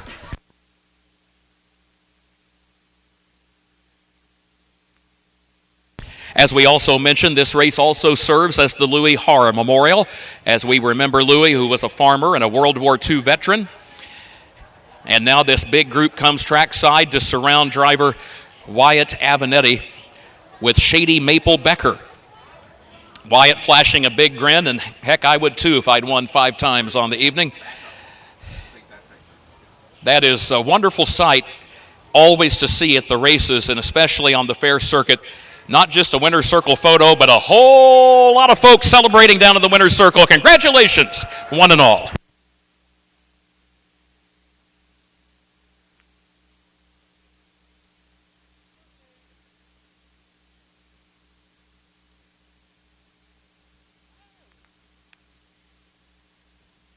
A lot to celebrate, David, there in the Walker family. Here is the full field rundown. It is official for race 12. And don't forget, 2 more races to go, and we also have that door prize drawing coming up in just a moment. Okay, race 12, full field rundown. It's official. From the top of the page, Shady Maple Becker, the winner. Send It Emmett finished 5. Loy's Hank Jr., 4. Fox Valley Luger finished 3. And Lou's Magnum, the runner-up.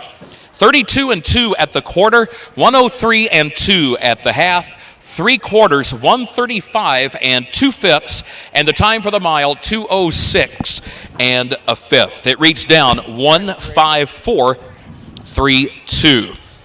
Race 13 is coming up. There are no scratches, no driver changes. 13th race horsemen come to the track. In just a moment, we'll have that door prize drawing for $50, courtesy of Greene County State's Attorney Craig Grummel. All right, David. A lot of people, that's probably the biggest winner circle of the night, right? I'm not sure if any family has more fun in this sport than the Walker family, and to see them all out there smiling, it just brings some warmth to your heart. Tina walked by and said that was a good time, so we're happy to see them out there enjoying themselves, and it's kind of cool to see the Avenattis and Walkers together. I mean, they're the future in-laws, right? That's all going to come together eventually. Hey, it's all got to work. It's awesome. Pretty cool stuff. Okay. Congratulations.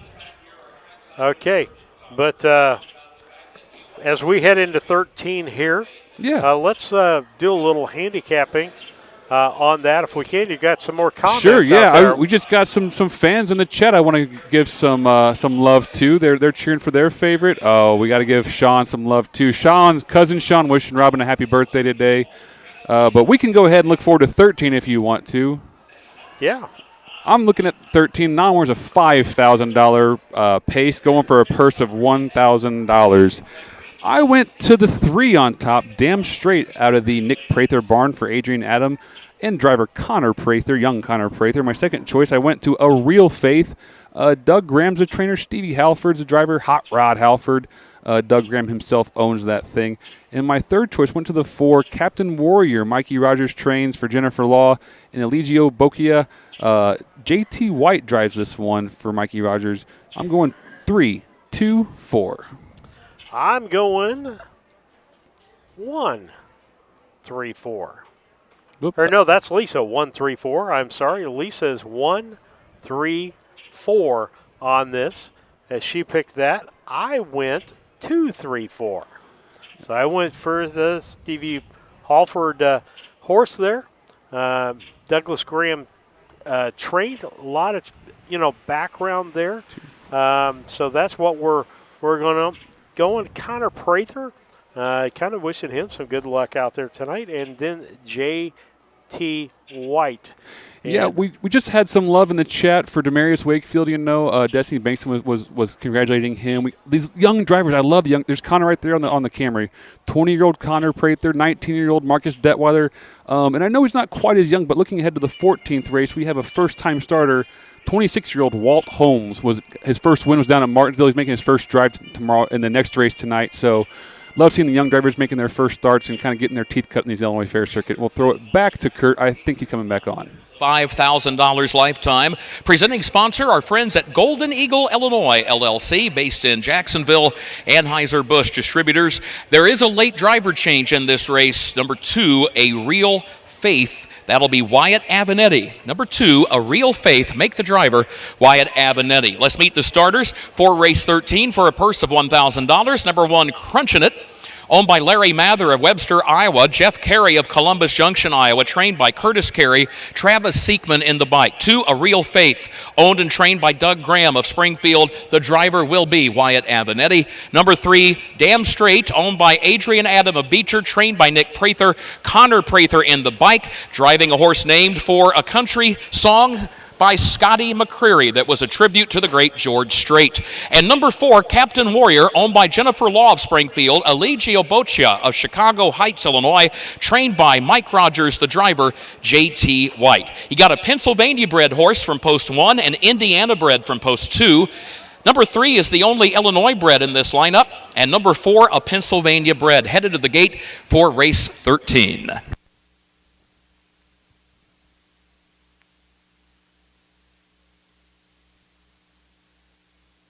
Okay, David, something we can talk about real quick about the Illinois bred horses. What's the distinction there? What can you, what are the benefits of Illinois bred? Our program is called Illinois Conceived and Foaled. Your horse has to be conceived in the state and then has to be actually foaled in the state as well.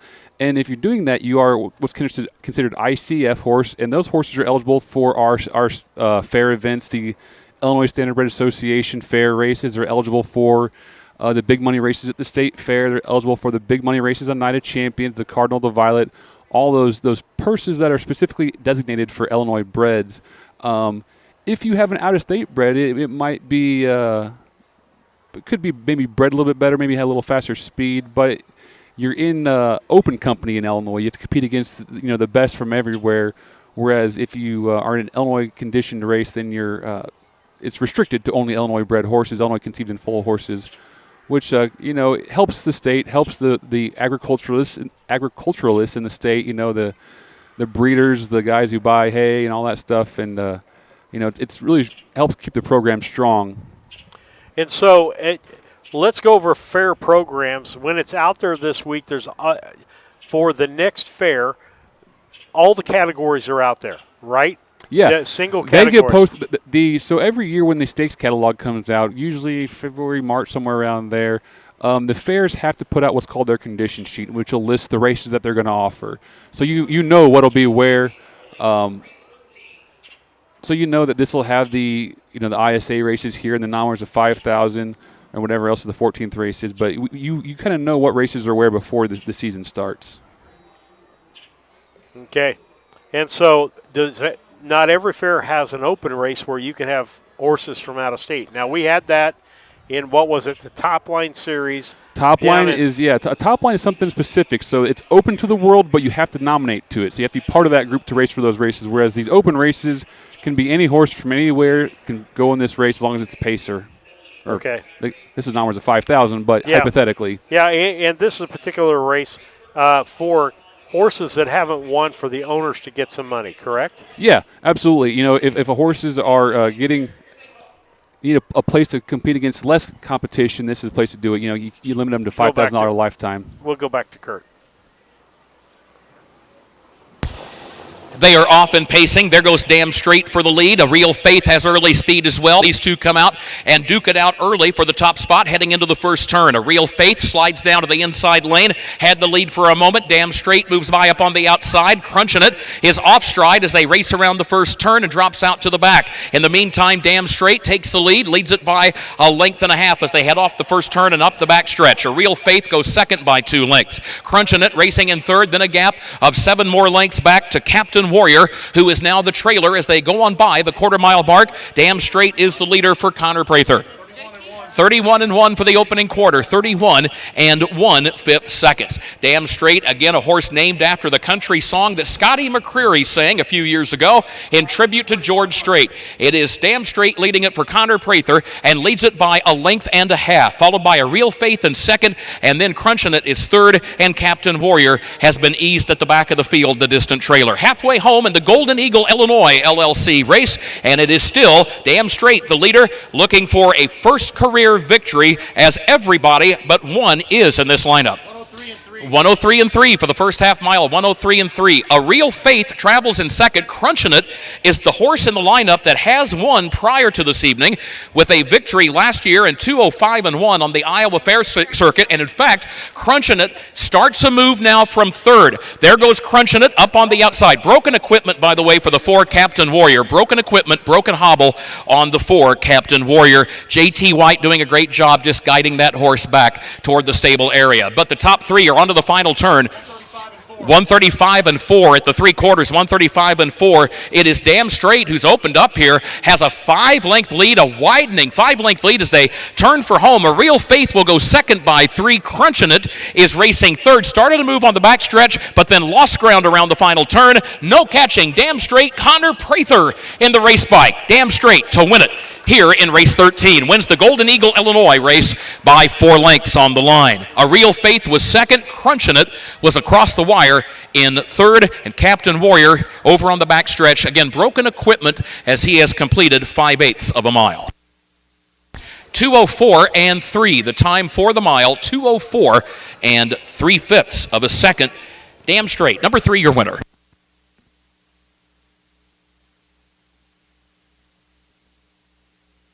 And once again, as folks prepare to head trackside, just a reminder, there is still a horse who is on the racetrack and moving around the final turn, just went on to the final turn as we speak, and that is the number 4 horse, Captain Warrior, who will work his way around and will come down the stretch to complete the mile. Again, broken equipment, the issue there, why he is moving at a reduced rate of speed, but just heads up in the home stretch, there is still a horse in the process of finishing the mile.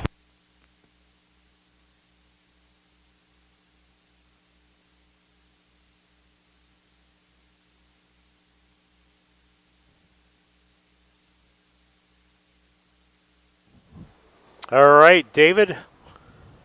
Boy, you got first and second on that one. You picked it correctly for 1-2 with 15 points, and you've been in double figures every race except for the 2-year-olds. Pick-a-winner draw, Karen Davenport. Karen Davenport, you've won the pick-a-winner draw. Heads up again in the home stretch here. Number 4, broken equipment and all. J.T. White just carefully guiding this horse to the finish line. Well done, J.T. As you notice, he kept looking left and right the entire time, kept the horse under wraps, under a reduced rate of speed, constantly kept an eye of vigilance on that broken hobble, and successfully completes the mile. Again, Karen Davenport, you have won in the pick-a-winner draw for choosing number 3. We'll meet the winner right now, returning in front of the stands, owned and bred by Adrian Adam of Beecher, Illinois, trained by Nick Prather at the Illinois State Fairgrounds, driven by his son, 20-year-old Connor Prather. How about a hand for the winner? Number 3, Damn Straight. And again, I can't stress enough that the name of the horse was the name of a country song. I do that because I remember when I was growing up, my mama wasn't crazy about horses that had names like this. But again, to be fair, the name comes from a song that Scotty McCreery sang as a tribute to the great country artist George Strait. So that's why that name is on that horse. Congratulations to our winning connections in race 13.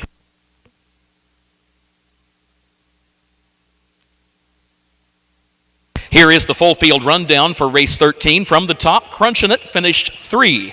A Real Faith was the runner-up. Damn Straight was the winner. Captain Warrior finished 4th. 31-1 at the quarter, 103-3 at the half, 3/4, 135-4. The time for the mile, 2:04 3/5. It reads down 3-2-1-4. The winner, a 3-year-old son of Yankee Skyscaper. Race 14, the final race on the card coming up. Scratch the 1 on Glide and scratch the 6 Noble Prize. Again, scratch 1 on Glide and scratch number 6 Noble Prize. A reminder, number 7 Danish Durango starts from the second tier.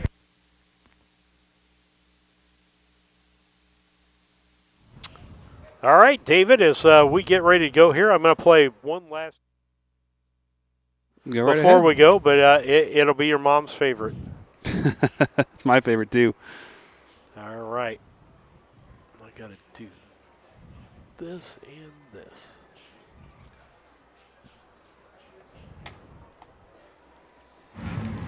Wait, before you go and get your snacks and drinks, make sure to subscribe and like to Harness Tube.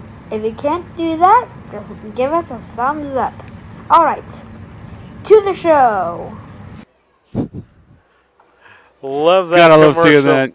Love it, and love that his kids He didn't even tell me he was doing it. He was quietly over there making that for me to put on YouTube, and I'm so proud of him, little Theo. I love him. Let's go ahead and handicap this. The one in the 6 got scratched. Yep, sure. And so let's take a look at that. I didn't get my typed in the butt. Oh, well. Looking at race 14, I'll give you my handicap. I went 4-2-5. 4-2-5. The 4 Zion's Really Chilly, being trained locally by Alan Petrie. Make Mikey Rogers picking up the drive tonight. My second choice went on top, Fox Valley Jesse. Now, I hope this horse can come in second, because if you look at the young driver we have here, Walt Holmes III, making his first lifetime start. Got his first lifetime win down at Martinsville a couple days ago, so we're wishing him some good luck. And my third choice went to the 5, Fox Valley Quest in Jill Brown's barn. This horse was an Illinois champion at one time for the Tom Simmons stable back in the he's an 8-year-old, so about 5 years ago. Made $192,000, mark at 55 flat at Hawthorne. This horse, if he shows up, he'll be tough today for sure. I went a little bit off kilter on this one. I went Danish Durango. That's really close to Dashing Durango. Well, that's the dad, actually. And so I went with... that is the father of all the Durangos you've been seeing. Okay. So I went with that horse for my first pick. My second pick, Fox Valley Quest. I went Brown Heavy. Did you? Which is unusual for me. And then the 4 horse in this contest, Mikey Rogers driving it. Zion's Really Chilly. Lisa took a different approach too. She went with 2-5-7. Okay. So it's going to be interesting how we finish out here. Nobody's going to catch you, David. We've got a special shout out on the screen though. If you can go ahead and throw Doug that up Bowen. there, yeah. Doug's watching from back home, watching Harness Tube with a special little birthday boy, James Allen today. Little Doug's little youngest boy turns 1 today, his first birthday. Yeah, Manny was posting some really cute pictures of him. It's crazy that Doug's kids are getting that old. So 3 and 1 a now. year or two, he'll be the more mature male in the house, right? That might be Charlie first, but yeah. Okay, all right. I just thought Doug, I'm giving you a hard time. Might as well, right? No, little James, he's quite the little blessing. He loves his brother. He follows him anywhere. It's kind of a little sight to see from out my window sometimes, them chasing Doug around the yard. So thank you for watching, Doug, and happy birthday, James. We'll see you on Saturday for your birthday, bud. Absolutely. Glad to hear from them. We want to thank you for all your shout-outs out there. We're going to kind of clean things up here so that when this last race is done, we'll leave it to Kirk to close a few things out. But, get with us next Tuesday as we're in Carlinville. Glad to have you there, then to Cater and doing those in that next week. Lisa's got a great shot. The horsemen are getting ready. Travis is throwing his bike on the trailer, getting out of here, huh? Yep, it looks that way. But, a lot of work, folks, goes in for these horsemen to be here. It was talking about this. Kurt was down at Martinsville. Mm-hmm. The fact that how many of them got up at, 4 or 5 o'clock in the morning because they got other horses back at the barn they have to attend to. You got to jog. Get the horses loaded. Well, you got to work the ones you're not going to take that day first, get them all taken care of, and then load up the ones you're going to race and get here in time to settle the horse in and get them relaxed so they're not all high, strung when the time to race. It's a long process. It's a long day. Or if you've got a big barn, I would imagine it's JP going to the barn and sorting out. This is what y'all need to do today, and I need to make sure that it's done. Most big trainers have what's called a training board. All the horses are listed in the days of the week, and they kind of go week by week. So Monday we're jogging, Tuesday we're racing, Wednesday we're off, Thursday we're jogging. You plan out your week that way, and the owner kind of keeps track of who's going to be doing what, and that way the grooms or the joggers or whoever's going to be working the barn can kind of see what that horse needs to do that day. Yeah, because there's different different things that they'll do after the workout depending on what they do. Now, if they're in race mode, those horses get lathered up pretty good. So you got warm-up laps because they're not going out there cold, not like every other athlete. They're warming up before they go out. And then after they get done, if you're pushing them in race mode, they're going to work up a little lather there. Absolutely. You know, and this time of year, you're seeing double headers. You're seeing guys try to give their 2-year-olds as many trips as they can to try to teach them. So it's a busy time of year on top of racing. We're teaching babies and racing and the whole thing, and it's ramping up big time. We'll go back to Kurt. We're about ready for the parade here. We'll go back to Kurt Becker.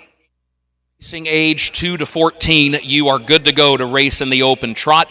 Race sponsor, we talked about Dairy Queen of Carrollton. Thank you to them. Thank you to our great family of racing sponsors. Scratch the 1 on Glide and also scratch number 6, Noble Prize.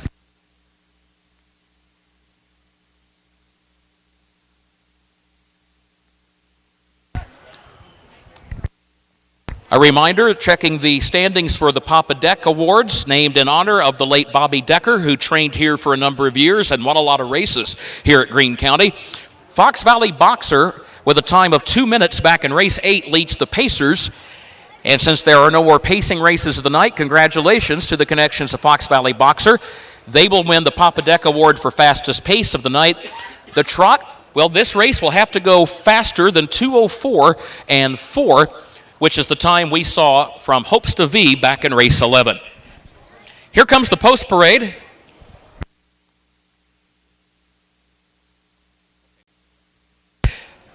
Race number 14, number 1 on Glide, is a scratch.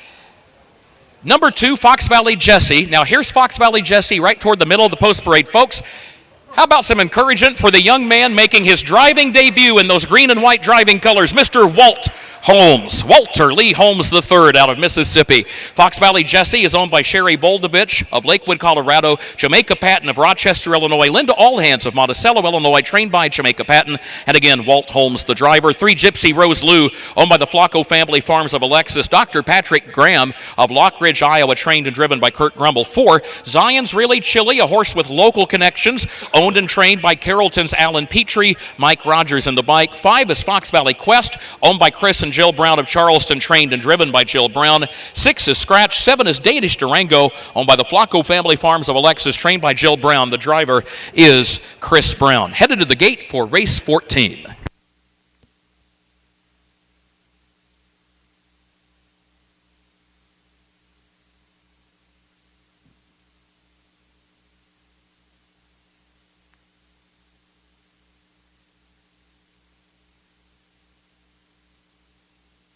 David and I talking about some It's been a things. fun evening at the fair. It's been great to have everyone with us. Again, on behalf of the Greene County Fair Board of Directors, our speed superintendents, Leo Grummel and Mark Walker, thanks for taking time to be with us. Thanks again to Brian Boggs at Boggs Audio, our photo finish technician, Mark Brown, Randy Callahan, our presiding judge, Stacy DeRoos, our starter, Tina Schrock, our charter.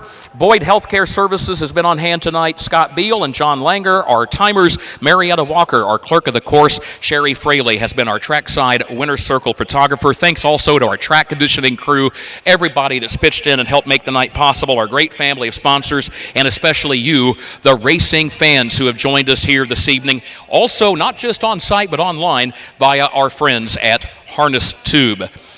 Always fun to have Swear Amusements on the grounds. They have had that carnival up and running all night long, and the sights and the sounds of the carnival really add to the atmosphere of the county fair. So to the folks at Ray Swear and his entire staff, thank you. Great to have you with us. And how about the beverage garden? Not just fans in the grandstand, but fans. David, you had some things you wanted to say? Yeah, just looking at this last race, I want to go ahead and say it's the last race. It's the last of 14. It's been a long night, but we have a first-time driver. We have Dr. Patrick Graham, the owner of Homicide Hunter's Mare. So we have that connection there. We have Zion's Really Chilly, a local connection who can trot really fast. Fox Valley Quest, who was Trotter of the Year 5 years ago out of Tom Simmons' barn. And Danish Durango, who is the sire of all the Durangos you've been seeing race this year and last year around the Illinois Fair. So it's going to be an exciting, or at least an interesting race, if nothing else. Well, and one of the things I like as somebody fairly new or novice, I like the open classes. Yeah. I like seeing the older horses come out and run. They have some class to them, for sure. Open Trot to take us home here this evening. Stick around, another pick-a-winner draw coming up after this 14th race. Here they come. Thanks again to Naomi Landsaw, Jade Range, and also Hemi Swearingen, our queen and her court.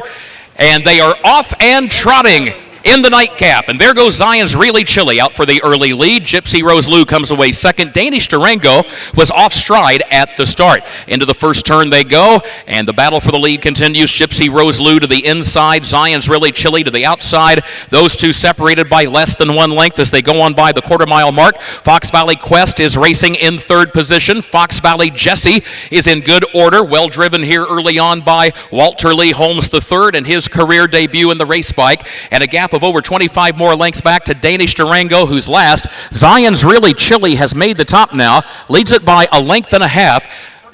32-3 the time for the opening quarter. Zion's Really Chilly, 32-3 for the opening quarter. Zion's Really Chilly leading Gypsy Rose Lou by a length and a half, a gap of 2 more lengths then back to Fox Valley Quest in third, a gap of 3.5, 4 more lengths back to Fox Valley Jesse in fourth, and again Danish Durango is the trailer as they come on down to the halfway point in the Dairy Queen Trot to close things here tonight at the Greene County Fair. Zion's Really Chilly leading Gypsy Rose Lou past the half, still a length and a half separate the top two as they head back around the turn. 104-1 the time for the first half mile, 104 1/5. Headed to the backstretch for the final time this evening, Zion's Really Chilly, the Carrollton-based trotter, still has the lead by just a length. Gypsy Rose Lou is second by a length and a half. So the Carrollton-owned and then the Carrollton-trained horse are 1-2 as they go on by the three-quarter-mile mark. A gap of 3 more lengths back to Fox Valley Quest, then Fox Valley Jesse, Danish Durango last as they head on to the final turn after the three-quarter. 135-1 was the time. 135 1/5. Zion's Really Chilly leads Gypsy Rose Lou, who takes to the outside. Zion's Really Chilly has the lead. Gypsy Rose Lou is taking aim. We're going to close with quite a finish here, folks. Gypsy Rose Lou is coming on. Zion's Really Chilly still has the lead, though. Gypsy Rose Lou is taking aim one final time. The wire's coming. This will be close. Zion's Really Chilly hangs on by a head. Zion's Really Chilly wins it by a head. Gypsy Rose Lou was home second. Further back, it was Fox Valley Quest third. Fox Valley Jesse was fourth, and Danish Durango fifth. 2:05 flat was the time for the mile. 2:05 flat. Zion's Really Chilly, your unofficial winner.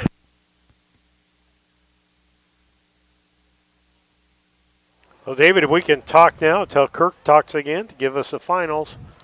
The local connections going 1-2 in that mile. Always exciting to see the locals get out there and have fun on their home track. I tell you what, racing at your home track is more pressure than anything. It's not always the easiest, but Zion's Really Chilly, trained by Alan Petrie here in Carrollton, and Gypsy Rose Lou, trained by Kurt Grummel, finishing 1-2. We would like to have representatives of the Roshan Trigg stable and the Rob Ridoff stable trackside for a presentation of the Papa Deck Awards. The fastest pacing mile of the night, Fox Valley Boxer, trained by Rob Ridoff, back in race 8 with a mile and 2 minutes flat. And the fastest trotting mile of the night, Hopes to V, 2:04 4/5, back in race 11 from the stable of trainer Roshan Trigg. Dairy Queen of Carrollton, our presenting sponsor. We're about to snap our final winner's circle photo here this evening as Zion's Really Chilly prevails by a head over a determined Gypsy Rose Lou, who had to settle for second, but a great effort in her first start. Dan Armold, you have won the final pick-a-winner draw. Dan Armold, congratulations. Right down front here, right down front near the start-finish line. Got a great seat and a great pick. Dan, well done. It pays to stick around, doesn't it? Yes, absolutely. It certainly does. Now, Zion's Really Chilly, this horse deserves his moment. Alan Petrie of Carrollton is the owner-trainer. Alan has raced this horse throughout his entire career. This horse has just won for the 12th time in his career. He won the County Fair Challenge at DuQuoin at 2. He won it again at 3. He was a winner here over this racetrack when he was a 3-year-old, and now he comes back and wins here again at age 5.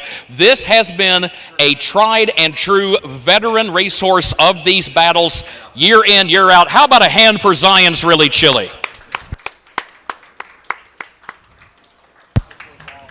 There's our queen and her court. Again, Miss Greene County Fair, Naomi Landsaw. Junior Miss Greene County Fair, Jade Range. And Little Miss Greene County Fair, Hemi Swearingen. All trackside to offer their congratulations. Mr. Mike Rogers is your winning driver here in race number 14. And the open trot Dairy Queen race goes to the Carrollton-based Zion's Really Chili. Well done. All right, the other thing with that, I'll close out with points. David, How'd we do? 135 points on the day. I'll take it. And again, a Carrollton-owned and trained horse win. Not Lisa, bad for a day at work. 104. I did 97. I had a bad day. So point totals look like this. Lisa's hearing this, right? She can hear us? Yeah, she can hear us. Good. David, 288. Steve, 246. Lisa, 243.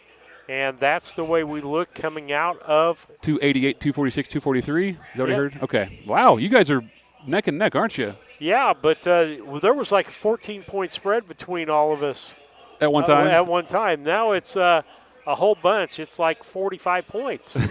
When you hit those exactas and tries, those points add up quick for sure. But Yeah, we'll have to pick even on the Saturday when we're not there, get you the picks early. yeah, we can do that for sure. But that's how it's shaping up. And see, folks, you can do that in your own household if you watch on a regular basis. Yeah, and then you can follow along with us all year long. I mean, might as well. Our point system may not be perfect, but it's working for us. It seems to make sense to us, and I think it works. We have fun. It works.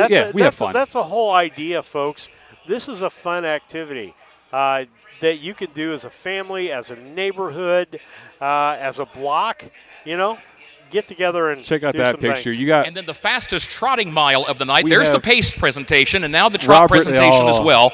Mama The Jack, fastest trotter this evening, Jody. Hopes to V in race 11, 2:04 and 4 for trainer Roshan Trigg and driver Wyatt Avenatti. The Papa Deck Award winners at the Greene County Fair for 2025. Congratulations. Papa Deck didn't miss Carrollton. A reminder, so. there will be Papa Deck Awards coming up at the Macoupin County Fair at Carlinville and the Schuyler County Fair at Rushville. Awesome. Wyatt Avenatti led all drivers with 5 wins here this evening. Margie's There got a big were old 3 smile on her trainers face. tied with 2 wins apiece, Kevin Miller, David Avenatti, and Jamaica Patton. Been great to have you with us, folks. For now, on behalf of the Greene County Fair Board, Speed Superintendents Leo Gremmel and Mark Walker, and for Ed Teefee, I'm Kurt Becker saying so long.